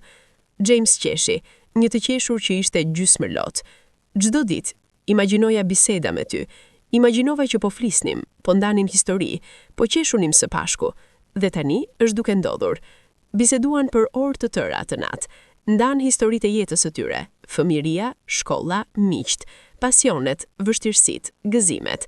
Zbuluan se kishin ngjashmëri të jashtëzakonshme. Të dyja donin futbollin, të dyja donin muzikën, edhe pse James nuk luante piano, ai donte të dëgjonte muzikë klasike. Të dyja ishin të ndjeshëm emocionalisht, të dyja kishin vuajtur nga ndjenja e boshllëkut gjatë gjithë jetës. "Kur isha fëmijë", tha Julian, "shpesh ëndëroja për dikë që më ngjante. Kur nuk e kuptova derisa mësova për ty." "E njëjta gjë", tha James me mahnitje. "Ëndrat, gjithmonë i kisha. Një djalë që më ngjante, që bënte gjëra që unë nuk i bënte, që jetonte në vende ku unë nuk ishta qenë kurrë. Mendoj", tha Julian me zë të ndërfolur, "që lidhja jon ishte kaq e fortë, sa që edhe kur ishim të ndarë ndjehnim njëri tjetrin në një mënyrë që nuk mund ta shpjegojmë. Biseda vazhdoi deri në orët e hershme të mëngjesit. Asnjëri nuk dëshironte të mbyllte telefonin. Asnjëri nuk dëshironte që momenti të mbaronte. Në fund, Julian tha: "James, kur mund të takohemi? Kam nevojë ta shoh me sytë e mi. Kam nevojë të di që je real, që nuk po ndëroj. Sa më shpejt të mundesh. Nesër nëse është e mundur. Kam pritur 28 vjet, nuk mund të pres më shumë." Vendosën të takoheshin në mes të rrugës, në një qytet në Belgjik, ku të dyja mund të udhtonin lehtë. Bruksel. Do të takoheshin aty në fund të javës. Ditët deri në takimin e tyre ishin një përzierje e ekzitimi të padurueshëm dhe ankthi. James nuk mund të flinte, nuk mund të hante. E gjithë energjia e tij ishte e fokusuar në momentin kur do të shihte vëllain e tij për herë të parë. Catherine dhe Robert e shoqëruan në stacionin e trenave. "Jemi sa krenar për ty", i tha Catherine duke e përqafuar. "Mos harro që pavarësisht se atë që do të ndodh, ne do të jemi gjithmonë prindrit e tu dhe do të duam për gjithmonë. E di, mami, asgjë nuk do të ndryshojë këtë, por kam nevojë ta bëj këtë, kam nevojë ta takoj." Në Paris, Isabel dhe Thierry po kalonin të njëjtën eksperiencë me Julian. Isabel kishte përgatitur çantën e Julian me kujdes, duke përfshirë një album fotografish nga fëmijëria e tij, një dhuratë për James. "Mos harro", i tha Isabel, "që ti je i plot vet. Ky vëllan nuk të plotson. Ju plotsoni njëri tjetrin. Ka një ndryshim." Julian e përqafoi. "Faleminderit, maman, për gjithçka, për dashurinë, për kërkimin, për mbështetjen. nuk do isha këtu pa ju. Brukseli kishte një ajer të ftohtë por të kthjellët atë ditë. James mbërriti i pari në stacionin qendror të trenave. Zemra i rrathe aq shpejt, saq mendoi që do të shpërthente. Çdo minutë që kalonte dukej si një orë. Julian mbërriti 10 minuta më vonë. I kishte thënë James se do të takoheshin jashtë stacionit, në sheshin kryesor. James qëndroi atje, duke shikuar çdo person që dilte, duke kërkuar fytyrën që dinte se do t'i ngjante saktësisht. Dhe pastaj e pa. Një djalë që dilte nga stacioni, me të njëjtën lartësi, të njëjtën ndërtim, të njëjtin mënyrë ecje. Por ajo që e goditi më shumë ishte fytyra. Ishte sikur po shikonte në pasqyrë, po shikonte veten, por njëkohësisht dikë krejtësisht tjetër. Julian e pa James në të njëjtën kohë. Ndaloi në vend, pa frymë. Për 28 vjet kishte imagjinuar këtë moment, dhe tani ishte duke ndodhur. Për disa sekonda asnjëri nuk lëvizi. Thjesht qëndronin, duke shikuar njëri tjetrin nga distanca, duke përpunuar që kjo ishte reale. Pastaj, si nga një sinjal invizibël, të dyja filluan të ecin njëri drejt tjetrit. Ecja u bë vrap, dhe kur u takuan, përqafuan njëri tjetrin me një forcë që dukej sikur po përpiqeshin të kompensonin të gjitha vitet e humbura në një moment. "Vëllai im", përshpëriti James, duke e mbajtur fort Julian. "Mon frère", përshpëriti Julian në frëngjisht, duke qarë. "Vëllai im." Qëndruan kështu për aq kohë sa kishte nevojë, në mes të sheshit të Brukselit, të humbur në botën e tyre, të pavetëdijshëm për njerëzit që kalonin rreth tyre, disa prej të cilëve po i shikonin me kureshtje dhe dëmshuri. Kur u ndan, James e shikoi Julian me kujdes. "Je real", tha ai, duke qeshur në përlot. "Je vërtet real. Kam frikë që nëse mbyll syt do të zhdukem." Julian e preku fytyrën e James me dorë, sikur po konfirmonte që ishte vërtet atje. "I njëjti. Kam ndërruar për këtë moment kaq shumë, sa që nuk mund ta besoj që po ndodh vërtet." Shkuan në një kafene të vogël afër stacionit, porositën kafe, por asnjëri nuk e piu. Ishin shumë të absorbuar në shikimin e njëri tjetrit, në bisedën që nuk ndalej. "Tregom gjithçka", tha James. "Çdo gjë për jetën tënde. Dua të di gjithçka që kam humbur." Dhe Julian filloi të tregoj. Tregoi për fëmijërinë në Paris, për Isabel dhe Thierry, për shkollën, për muzikën, për mallin që nuk shkonte kurrë, për ndërruarat që e mundonin, për kërkimin e palodhur. James dëgjonte me vëmendje, duke ndërprer vetëm për të bërë pyetje, për të ndarë eksperiencat e tij të ngjashme. "Kur isha 8 vjeç", tha Julian, "një ditë në shkollë, një mësues na pyeti nëse kishim vëllezër apo motra. Të gjithë fëmijët e tjerë ngritën dorë. Unë nuk e ngrita, por brenda meje diçka më thoshte, po, kam. Nuk e kuptoja pse e ndjeva këtë, por e ndjeva kaq fort." James tundi kokën me forcë. "E njëjta gjë me mua. Në të njëjtën moshë kisha të njëjtën eksperiencë, dhe gjithmonë kisha ndjenjën që dikush më mungonte." Ndan fotografi nga telefoni, fotografi nga fëmijëria, nga shkolla, nga momente të ndryshme të jetës. Çdo fotografi ishte një dritare në një jetë që tjetri nuk e kishte jetuar, në momente që nuk i kishin ndarë, në vite që ishin humbur. Por kishte edhe zbulime mahnitse. Në një fotografi të Julian në moshën 10 vjeç, ai mbante një fanel me shirita. Në një fotografi të James në të njëjtën moshë, edhe ai mbante një fanel pothuajse identike. "Kjo është e çuditshme", tha James, duke i shikuar fotografitë. "Shiko sa gjëra të ngjashme kemi pa e ditur për njëri tjetrin." Julian kishte sjell albumin e fotografive që Isabel kishte përgatitur. E hapi dhe ja tregoi James foto nga momenti kur ishte adoptuar, ditëlindjet e para, pushimet familjare, koncertet e para të pianos. James e shikoi me lot në sy, duke realizuar që këto ishin momentet e fëmijërisë së vëllait të tij, momentet që ai kishte humbur. "Mund ta marr një kopje të këtij albumi?" pyeti ai. "Dua t'i kem këto fotografi, dua t'i di këto momente, edhe pse nuk isha atje." "Sigurisht, dhe unë dua të njëjtën gjë nga ty. Dua të shoh jetën tënde, çdo moment që kam humbur." Kaluan orë të tëra në atë kafene, duke folur, duke qeshur, duke qarë dhe duke ndarë gjithçka. Kafja u ftoh, por asnjëri nuk e vuri re. Koha dukej sikur ishte ndaluar. Bota jashtë kafenes nuk ekzistonte më, kishte vetëm ata, dy vëllezër që po rindërtonin një lidhje që nuk duhej të ishte ndërprer kurrë. Në një moment, Julian tha diçka që goditi thellë. James, a e di që gjatë gjithë jetës sime, kam ndjerë si kur isha vetëm gjysma e diçkaje, si një kock puzzle që nuk gjente vendin e duhur. Por tani, duke qenë këtu me ty, për herë të parë, në 28 vjet, ndihem i plot. James e shikoi me sy që shkëlqenin nga emocionet. Ashtu ndihem edhe unë, ashtu saktësisht. Je gjysma ime e tjetër, je ajo që më ka munguar gjithë jetën. Kur dielli filloi të perëndonte, u ngritën nga kafeneja dhe ecën nëpër rrugët e Brukselit. Ecën krah për krah, ndonjëherë duke folur, ndonjëherë në heshtirë të rehatshme. Njerëzit që i shikonin bënin dy fish takim, dy djem identik që ecnin së bashku. Një grua e vogël e ndaloi. Jeni binjak? Pyeti ajo në frëngjisht. Po, tha Julian me një buzëqeshje që shkëlqente. Jemi binjak. Sa të bukur, tha gruaja. Lidhja mes binjakëve është e veçantë. Kujdesuni për njëri tjetrin. Kur gruaja u largua, James e shikoi Julian.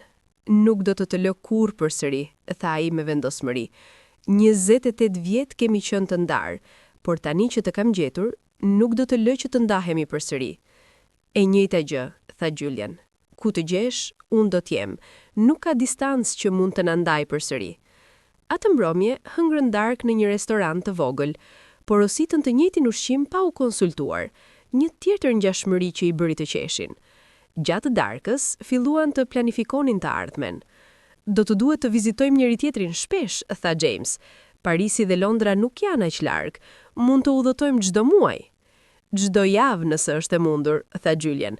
Kemi 28 vjet për të kompensuar. Dhe Shqipërinë, tha James butësisht. Duhet të shkojmë së bashku. Duhet të kërkojmë për nënën tonë biologjike. Julian tundi kokën. Po, ajo na dha jetën. Ajo bëri një zgjedhje që na dhemb ta mendojmë, por pa atë zgjedhje nuk do të ishim këtu sot. Dua ta gjej, dua t'i falenderoj, dua ta shoh se si është. Biseda u kthye te nëna e tyre biologjike, Lira. Asnjëri nuk e dinte nëse ishte ende gjallë, nëse ende jetonte në Shqipëri, nëse ndonjëherë kishte menduar për djem që kishte lënë. Por të dyja ndjente një përgjegjësi për ta kërkuar, jo për ta fajsuar, por për ta falenderuar, dhe ndoshta për t'i dhënë një lloj qetësie. Mendoj shpesh për atë natë, tha James. Nata kur lindëm, sa e vështirë duhet të ketë qenë për të, sa dhimbje duhet të ketë ndjerë. Dhe diçka tjetër, shtoi Julian. A e di që ne lindëm vetëm 15 minuta ndryshim? Ti je i madhi. James qeshi. Vetëm 15 minuta. Por po, teknikisht jam vëllai i madh. Kjo do të thotë që duhet të kujdesem për ty. Ose ndoshta unë duhet të kujdesem për ty, tha Julian me një buzëqeshje tallëzise, sepse ti ke jetuar pa mua për 28 vjet dhe duket që je përballuar, por mendoj që ke pasur nevojë për mua. Ata qeshën, një të qeshur të lehtë dhe natyrshëm që vinte nga zemra. Ishte e çuditshme sa shpejt ndiheshin rehat me njëri tjetrin, sikur nuk kishin qenë të ndarë kurrë. Nata vazhdoi dhe ata gjetën një hotel të vogël ku rezervuan dhoma pranë njëri tjetrit. Por asnjëri nuk dëshironte të shkonte në dhomë, asnjëri nuk dëshironte që dita të mbaronte. Qëndruan në lobinë e hotelit, ulur në divane të rehatshme, duke vazhduar bisedën. Biseduan për gjithçka, pasionet e tyre, ëndrat për të ardhmen, pyetjet për të kaluarën, planet për të krijuar një marrëdhënie të fortë. Çfarë studion në universitet? Pyeti Julian. Gjuhë dhe marrëdhënie ndërkombëtare. E zgjodha për shkak të kërkimit për ty. Doja të mësoja gjuhë, të kuptoja kultura të ndryshme, në mënyrë që të kisha mjetet për të kërkuar nëpër botë. Julian buzëqeshi me trishtim. Dhe unë studioj muzikë dhe gjuhësi, gjithashtu për shkak të kërkimit. Muzika ishte mënyra ime për të shprehur atë që nuk mund ta shprehja me fjalë, mallin për ty. Dhe gjuhët i mësova në shpresë që ndonjëherë do të mund të komunikoja me ty, kudo që ishe. Ishte mahnice se sa të dyja kishin bërë zgjedhje jetësore të bazuara në kërkimin për njëri tjetrin. Të dyja jetonin me një boshllëk që tani në fund po mbushej. Në orët e hershme të mëngjesit, në fund vendosën të shkonin të flinin, por para se të ndaheshin, e mbëlqohën përsëri. Nesër, kur të zgjohemi, a do t'jesh këtu ende? Është kjo reale? Është më reale se çdo gjë që kam përjetuar, tha Julian, dhe do t'jem këtu. Gjithmonë do t'jem këtu tani. Ditën tjetër, James e Julian vendosën që ishte koha për familjet e tyre të takoheshin. Catherine dhe Robert erdhën nga Londra, Isabel dhe Thierry erdhën nga Parisi. Të gjithë u takuan në një restorant të bukur në qendër të Brukselit. Momenti kur të dyja familjet hynë në restorant ishte i mbushur me emocione komplekse. Catherine e shikoi Julian dhe pa James, e njëjta fytyrë, e njëjtat sy, e njëjtat lëvizje. Ishte si të shikonte birin e saj, por njëkohësisht dikë krejtësisht të ndryshëm. Isabel kishte të njëjtin reagim kur pa James. Mon Dieu, përshpëriti ajo, janë vërtet identik. Përshëndetjet ishin të ngrohta por të rezervuara në fillim. Kishte një ndjenjë çuditshme që asnjëri nuk e dinte nëse ende ishte gjallë, nëse ende jetonte në Shqipëri, nëse ndonjëherë kishte menduar për djem që kishte lënë. Por të dyja ndjente një përgjegjësi për ta kërkuar, jo për ta fajsuar, por për ta falenderuar dhe ndoshta për t'i dhënë një lloj qetësie. Kishte një moment heshtje, dhe pastaj Catherine bëri një gjest që theu tensionin. U afrua dhe përqafoi Isabel. Faleminderit, tha ajo me zë të emocionuar. Faleminderit që e keni dashur. Isabel përqafoi mbrapa, duke qarë. Faleminderit që e keni dashur Julian. Faleminderit për gjithë shka që i keni dhënë James. Burrat gjithashtu përqafuan, dhe në atë moment, diçka e bukur ndodhi. Të dyja familjet realizuan që nuk ishin konkurrues, nuk ishin armiq, ishin bashkëpunëtor, në dashurinë për dy djem që ishin të lidhur për gjithmonë. Ulen për drek dhe filluan të ndajnë histori. Catherine tregoi për ditën kur kishin adoptuar James, për gëzimin që kishin ndjerë, për momentet e para. Isabel ndau histori të ngjashme për Julian. Robert tregoi për herën e parë që kishte çuar James në futboll, dhe Thierry tregoi për herën e parë që kishte dëgjuar Julian të muante piano. Ndërsa dëgjonin, James dhe Julian realizuan se të dyja kishin pasur fëmijëri të lumtura. Të dyja kishin qenë të dashura, të kujdesura, të mbështetura, dhe kjo e bëri dhimbjen e ndarjes pak më të lehtë për t'u përballuar. Ka diçka që dua ta them, tha James, duke u drejtuar të dyja familjeve. Julian dhe unë kemi folur shumë për këtë, dhe duam që ta dini që ju të katërt jeni prindrit tanë, jo biologjik, por në çdo mënyrë tjetër që ka rëndësi. Julian nuk është duke marrë prindrit e mi, dhe unë nuk jam duke marrë prindrit e tij. Po fitojmë më shumë, po fitojmë një familje të zgjeruar. Julian tundi kokën me forcë. Dua që ju të katërt të jeni në jetën tonë. Dua që të festojmë së bashku, të kalojmë kohë së bashku, të jemi një lloj familjeje jo tradicionale, por me dashuri të madhe. Catherine, Robert, Isabel dhe Thierry ishin të prekur thellë. Të katërt kishin pasur frikë se djemt do të ndiheshin të detyruar të zgjedhin, se do të kishte tension apo xhelozi, por në vend kësaj, djemt po ofronin një vizion të një familjeje që përfshinte të gjithë. Dua këtë, tha Catherine. Dua që të jemi të gjithë të lidhur. Dua që të festojmë ditëlindje së bashku, pushime së bashku. Dua që James dhe Julian të kenë atë që kanë humbur, njëri tjetrin, dhe të kenë edhe më shumë, një familje të madhe që i do të dy. Të tjerët u pajtuan me entuziazëm, dhe kështu, në atë restorant në Bruksel, nuk u bashkua vetëm James dhe Julian, por u krijua një lloj familjeje të re, një rrjet dashurie që përfshinte 4 prindër, 2 djem dhe një angazhim për të mbështetur njëri tjetrin. Gjatë drekës, filluan të planifikonin për të ardhmen. Vendosën që çdo 3 mujor, të dyja familjet do të mblidheshin, ndonjëherë në Londër, ndonjëherë në Paris, ndonjëherë në vende të tjera. Vendosën që ditëlindjet e James dhe Julian do të festoheshin gjithmonë së bashku, në një celebrim i madh që përfshinte të gjithë. Dhe Shqipëria, tha Robert. Djemt kanë thënë që duan të shkojnë për të kërkuar për nënën e tyre biologjike. Mendoj që duhet të shkojmë të gjithë, të ofrojmë mbështetje për atë që mund të jetë një udhëtim emocional i vështirë.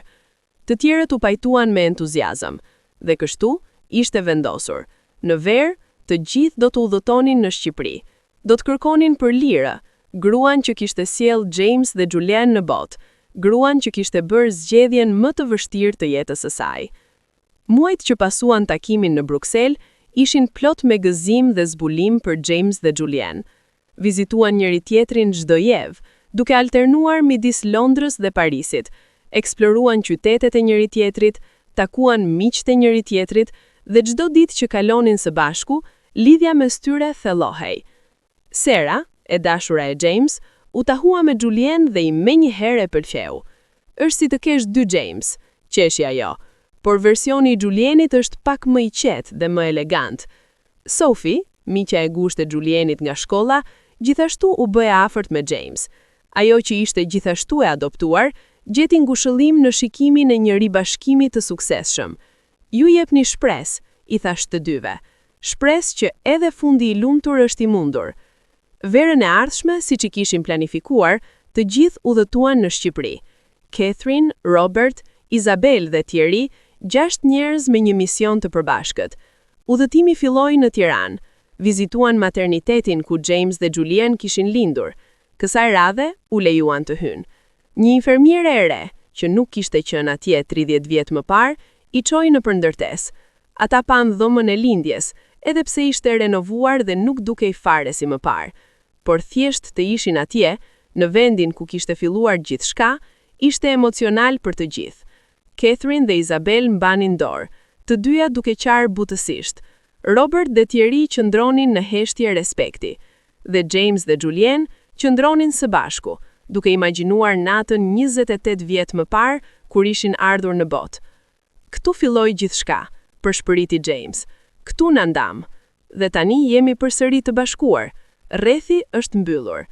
Por pjesa më e vështirë e udhëtimit ishte ende përpara, kërkimi për lira. Kishin punuar me një agjenci lokale kërkimi që specializohej në lidhjen e familjeve. Dokumentet nga materniteti tregonin emrin e lirës, por nuk kishte informacioni përditësuar se ku ishte nati. Agjenti, një burr i mesëm në të 50-ta që quhej Arben, kishte bërë disa kërkime paraprake. Ka disa lira me atë mbiemër, shpjegoi ai. Por duke marrë parasysh moshën dhe vendndodhjen përkatëse, kam ngushtuar në disa kandidate të mundshme. Filluan procesin e eliminimit. Arben kontaktoi secilën grua, duke shpjeguar me diskrecion që kishte dikush që kërkonte për të. Një nga ato nuk ishte interesuar. Një tjetër tha që nuk ishte pasur kurrë fëmijë, por njëra, kur dëgjoi informacionin, filloi të qante. Ajo mund të jetë, tha Arben me kujdes, por dua të verifikoj më shumë para se t'ju sjell në kontakt. Nuk dua të krijoj një situatë të dhimbshme për askënd. Pasi u bën më shumë verifikime, u konfirmua. Lira, nëna biologjike e James dhe Julian, ishte gjetur. Ajo jetonte në një qytet të vogël jashtë Tiranës, ishte e martuar tani, me 2 fëmijë të tjerë, dhe kishte ndërtuar një jetë pas dhimbjes së 13 vjetësh më parë. Kur Arben e informoi që djemtë e saj, binjakët që kishte lënë, po kërkonin për të, Lira u shkatërrua emocionale. Për 30 vjet kishte mbajtur sekretin, nuk i kishte thënë askujt, as burrit të saj, as fëmijëve të saj, se kishte pasur 2 djemë të tjerë që kishte lënë për adoptim. Nuk e di nëse mund t'i takoj, tha ajo në përlot, kur Arben e thirri. Turpi, faji, dhimbja, gjithçka po më rikthehet. Por Arben ishte i përvojuar në situata të tilla. Djemtë e tu nuk vinë për të fajsuar, i tha ai butësisht. Vinë për të falënderuar, vinë për të dhënë qetësi. Vendimi është yt, por mendoj që të dyja palët do të përfitonin nga një takim. Lira planoi, por kërkoi kohë për t'i thënë familjes së saj para. Burri i saj, Gezim, ishte i shokuar kur dëgjoi, por mbështetës. Fëmijët e tyre, një vajzë 14 vjeç dhe një djalë 10 vjeç, ishin kurioz dhe të emocionuar për të dëgjuar që kishin 2 vëllezër të mëdhenj që nuk i kishin takuar kurrë. Një javë më vonë, takimi u organizua. Lira kërkoi që të ishte në një vend neutral, një park të qetë jashtë qytetit. James dhe Julian ranë dakord. Ditën e takimit, të 6, James, Julian dhe të 4 prindrit e tyre shkuan në park. Lira ishte atje me Gezim. Ajo ishte një grua në fillim të 50-tave, me flokë të zinj me disa petë të bardha, me sy të thellë, plot dhimbje dhe mall, dhe me duar që dridheshin ndërsa priste. Kur James dhe Julian e pan, u ndaluan. Kjo ishte gruaja që i kishte sjellë në botë. Kjo ishte gruaja që kishte bërë zgjedhjen që kishte formuar gjithë jetën e tyre. Lira i shikoi dhe zemra ju coptua. Ishin të rritur, ishin burrash, ishin të bukur, të shëndetshëm, me dukje të lumtur. Gjithçka që kishte shpresuar kur I kishte lënë që ata do të kishin një jetë më të mirë, dukej se kishte ndodhur. Djemtë e mi, përshpëritja jo në shqip, dhe filloi të ecte drejt tyre. James dhe Julian gjithashtu filluan të ecnin. Kur u takuan, nuk kishte fjalë. Lira I shikoi fytyrat e tyre, këto fytyra që I ngjajnë, që I kujtojnë fotot që kishte parë për pak minuta 30 vjet më parë. Më falni, tha ajo ndërsa qante.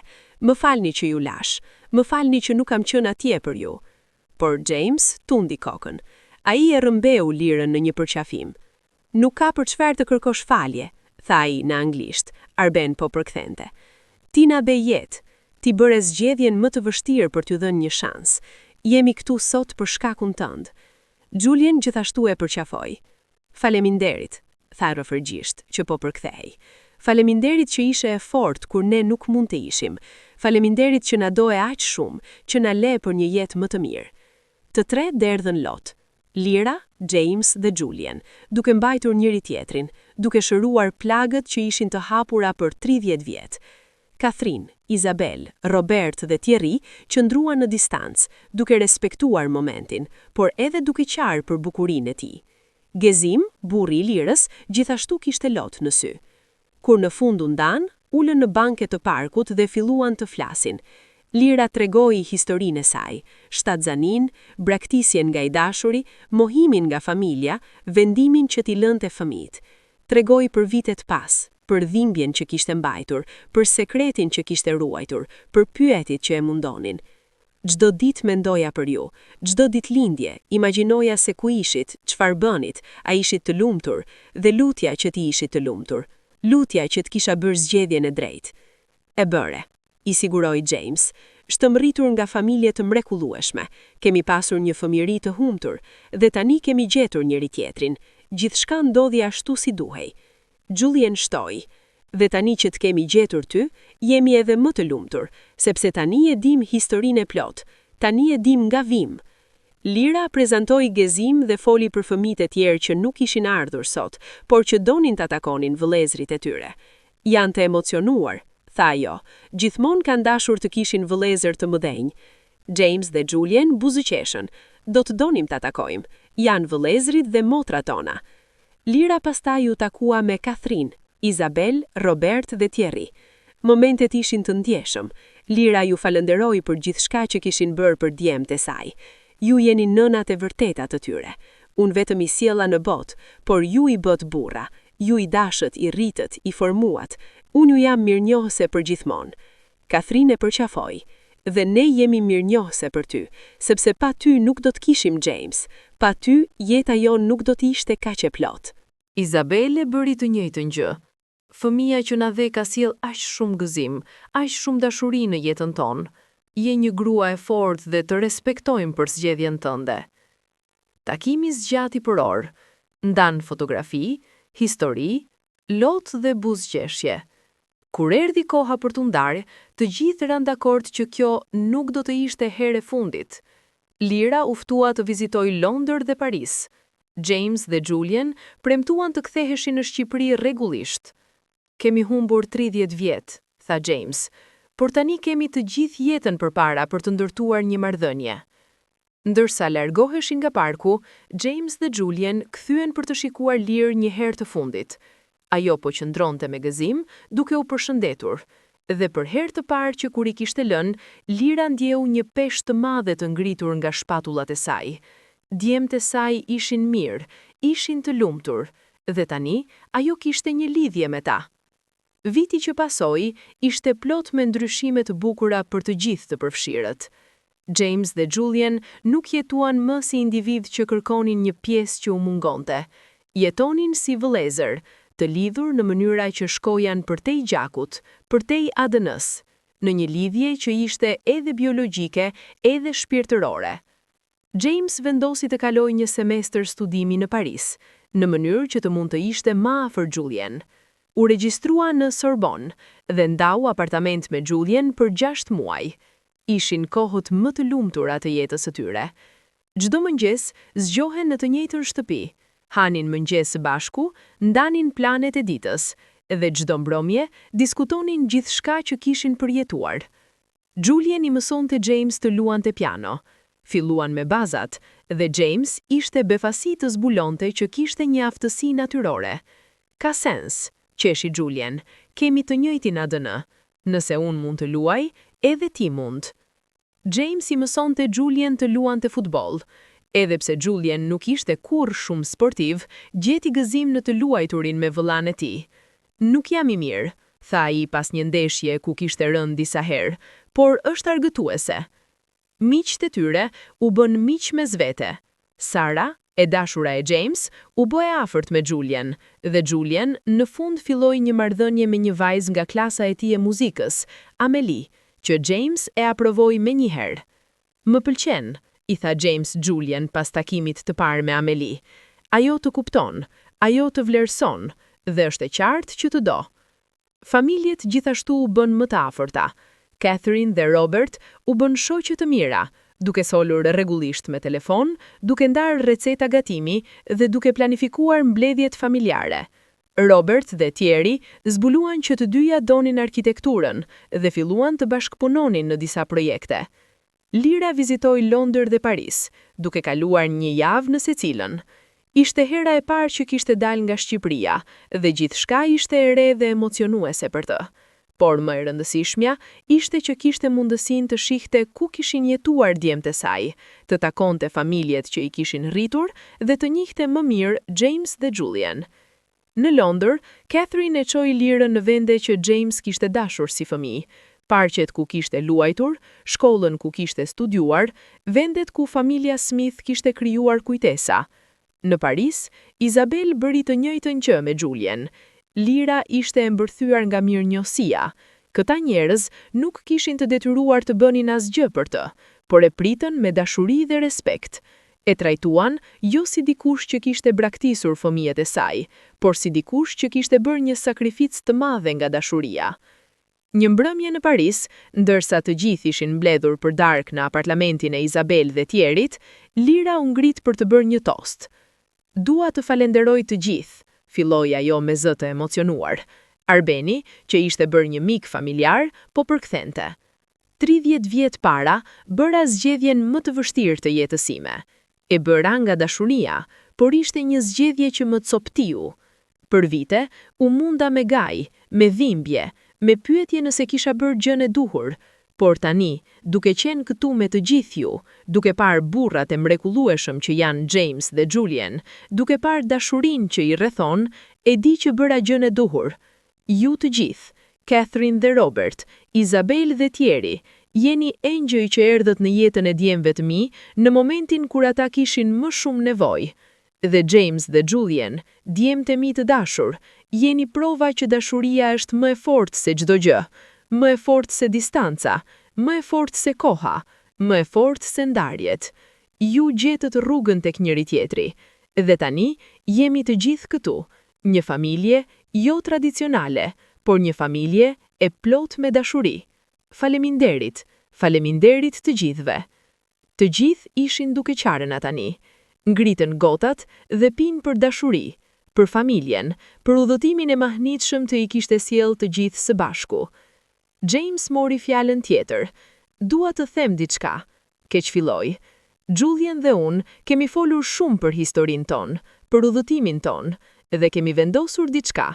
Duam të ndajmë historinë tonë me botën, jo për famë ose vëmendje, por sepse e dim që ka shumë njerëz aty jashtë, fëmijë të adoptuar, binjak të ndarë, familje që kërkojnë, që kanë nevojë për shpresë.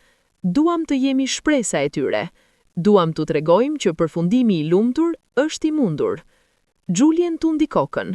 Po punojmë në një libër, historinë tonë nga fillimi deri tani, dhe gjithashtu po fillojmë një organizatë që ndihmon në lidhjen e familjeve të ndara. Duam të përdorim historinë tonë për të bërë diçka pozitive. Familjet ishin plot prenarie. Kjo ishte gjatë vetëm për James dhe Julien. Ky ishte një mision që do të ndihmonte të tjerët. Në muajt që pasuan, James dhe Julien punuan shumë në projektin e tyre. E shkruan librin duke ndarë çdo detaj të udhëtimit të tyre. Themeluan organizatën duke punuar me agjenci adoptimi në vende të ndryshme për të krijuar një bazë të dhënash që do të ndihmonte në gjetjen e antarëve të familjes. Libri u botua një vit më vonë dhe u bë menjëherë një sukses.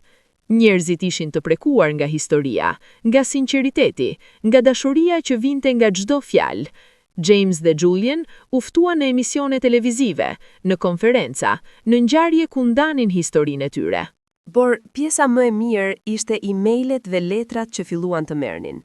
Qindra njerëz shkruan për të treguar historitë e tyre. Fëmijë të adoptuar që po kërkonin, familje që ishin ribashkuar, njerëz që historisë se James dhe Julian i kishte dhënë shpresë për të vazhduar kërkimin. Një letër veçanërisht e goditi James. Ishte nga një djalë 18 vjeç që kishte lindur në një vend të varfër dhe ishte adoptuar nga një familje në Gjermani. Ai gjithashtu kishte ndjenjen që kishte një binjak diku, por nuk kishte prova. Pas leximit të librit, kishte filluar të kërkonte më agresivisht. Dhe vetëm pak muaj më vonë, kishte gjetur një vajzë në Holland që ishte motra e tij binjake. Faleminderit, shkruante djali. Historia juaj më dha guximin për të mos hequr duar. Dhe tani, si ju, kam gjetur pjesën që më mungonte. Jeni heronjtë e mi. James dhe Julian lexuan letrën së bashku, duke qarë. Kjo ishte arsyeja. Kjo ishte pse ndanin historinë e tyre. Për të dhënë shpresë, për të ndihmuar të tjerët. Vite kaluan. James dhe Julian mbushën 25, pastaj 30. Jetët e tyre vazhduan të zhvilloheshin, por gjithmonë me njëri tjetrin në qendër. James u martua me Sarën në një ceremoni të bukur në Londër. Julian ishte njeriu më i mirë, sigurisht, dhe Julian u martua me Amelie në një ceremoni intime në Paris, me James në të njëjtin rol. Të dyja çiftet vendosën të jetonin afër njëri tjetrit. James dhe Sara blen një shtëpi në një lagje në Londër që ishte vetëm 1 orë me trenin nga Parisi. Julian dhe Amelie blen një apartament në Paris që ishte afër stacionit të trenave, duke i bërë vizitat e shpeshta të lehta. Catherine dhe Robert u bën gjyshër kur James dhe Sara patën një djalë të vogël që e quajtëm Thomas. Isabel dhe Thierry u bën gjyshër pak kohë më vonë kur Julian dhe Amelie patën një vajzë që e quajtën Marie. Por gjëja e jashtëzakonshme ishte që Thomas dhe Marie, kushërinjt që në fakt ishin krejtësisht kushërinj të parë nga pikpamja gjenetike, sepse prindrit e tyre ishin binjak identik, u rritën si vëllezër e motra. Familjet kaluan aq shumë kohë së bashku, saqë fëmijët nuk e dinin jetën ndryshe. Lira gjithashtu ishte pjesë e jashtëzakonshme e jetës së tyre. Vizitonte rregullisht dhe fëmijët e James dhe Julian e njihnin si gjyshe Lira, një titull që e bënte të qante çdo herë që e dëgjonte. Një ditë, kur Thomas dhe Marie ishin rreth 5 vjeç, pyetën një pyetje që erdhi nga pafajësia e fëmijërisë, por që kishte një peshë të thellë. "Babi", pyeti Thomas duke shikuar James, "pse unë Julian duket saktësisht si ti?" James dhe Julian shkëmbyen një shikim dhe buzëqeshën. Ishte koha për të ndarë historinë me gjeneratën e ardhshme. Ulën të gjithë së bashku, James, Sara, Julian, Amelie, Thomas dhe Marie, dhe filluan të tregojnë historinë. Treguan për natën kur 2 binjak kishin vindur në Shqipëri, për ndarjen, për vitet e kërkimit, për takimin, për ribashkimin. Fëmijët dëgjuan me sy të gjerë, fascinuar nga historia. "Pra, ju jeni vëllezër real?" pyeti Marie. "Po", tha Julian, "jemi binjak, që do të thotë që lindëm në të njëjtën kohë dhe jemi shumë të ngjashëm." "Dhe jeni gjetur njëri tjetrin", tha Thomas me entuziazëm, "si një histori magjike." "Po, si një histori magjike, por ishte edhe vërdet. Dhe arsyeja pse po ju tregojmë këtë është sepse duam të dini që dashuria është më e fortë se çdo gjë.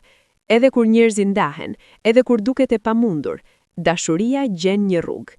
Ndërsa fëmijët u rritën, historia e James dhe Julian u bë pjesë e identitetit të tyre.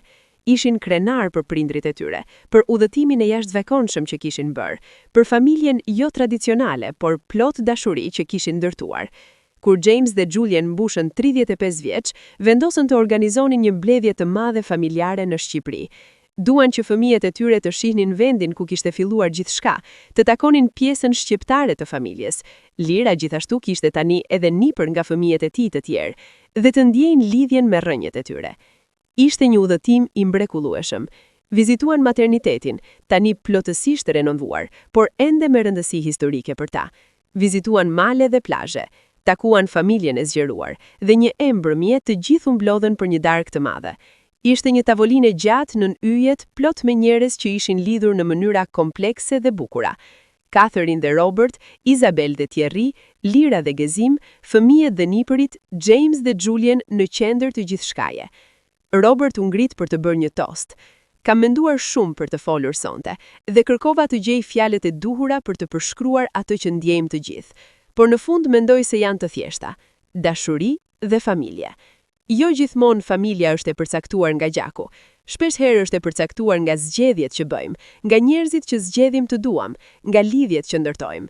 Kjo tavolinë është plot me njerëz nga vende të ndryshme, me gjuhë të ndryshme, me histori të ndryshme, por jemi të gjithë familje, dhe gjithçka filloi me 2 binjak të vegjël që erdhën në botë në këtë vend.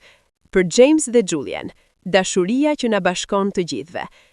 Të gjithë ngritën gotat. Për James dhe Julian. James dhe Julian qëndronin duke e mbajtur njëri tjetrin për supura, duke shikuar të gjithë njerëzit që i dunin. Ishte një moment i përsosur, një moment që as nuk mund ta imagjinonin 35 vjet më parë, kur ishin ardhur në botë në atë maternitet të vogël. E di çfarë po mendoj? Pyeti Julian butëshilt. Çfarë? Tha James. Që jemi ndër njerëzit më me fat në botë. Po, u ndam. Po, humbëm vite, por në fund gjetëm njëri tjetrin. Dhe jo vetëm gjetëm njëri tjetrin, gjetëm kaq shumë më shumë. Gjetëm familje, gjetëm qëllim, gjetëm një rrugë për të ndihmuar të tjerët. James tundi kokën me lot në sy. 35 vjet më parë, një grua e re bëri zgjedhjen më të vështirë të jetës së saj. Ajo na dha një shans, dhe shiko ku na solli ai shans. Këtu, me gjithë këta njerëz që na duan. Jam i falenderuar, jam kaq i falenderuar për gjithçka. Ndërsa nata vazhdoi, me muzikë dhe vallëzim dhe qeshje, James dhe Julian morën një moment të qetë vetëm për ta. Ecën pak larg nga mbledhja, në një kodër që shikonte qytetin. A e di çfarë dua për fëmijët tan? Pyeti James. Çfarë? Tha Julian. Dua që ata të mos kenë kurrë ndjenjën që u mungon diçka. Dua që të rriten duke ditur që janë të plot, që janë të dashur, që janë të mbështetur. Dua që të kenë atë që ne nuk e patëm për aq kohë. Sigurinë që janë aty ku duhen të jenë. Julian buzëqeshi. Do ta kenë, sepse ne e dim tani se si duket. E dim çfarë do të thotë të kërkosh, të vuash, të gjesh, dhe nuk do të lem që të kalojnë në për të njëjtën gjë. Qëndrua në heshtje për një moment, duke shikuar yjet. Të njëjtët yje që kishin shkëlqyer 35 vjet më parë, kur kishin ardhur në botë. Të njëjtët yje që kishin shkëlqyer gjatë gjithë viteve kur ishin të ndarë, pa i ditur për njëri tjetrin. Vëlla im, tha James butësisht. Po, tha Julian. Faleminderit që nuk hoqe dorë, faleminderit që vazhdove së kërkuari, faleminderit që më gjete. Julian e shikoi me dashuri. E njëjta gjë për ty. Faleminderit që ekziston. Faleminderit që je gjysma ime tjetër.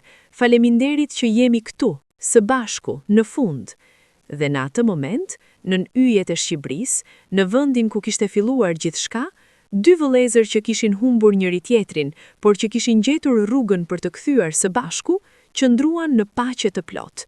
Rrethi ishte mbyllur, historia kishte një përfundim të lumtur, dhe jeta, me të gjitha komplikimet dhe bukuritë e saj, po vazhdonte me dashuri në qendër të gjithçkaje.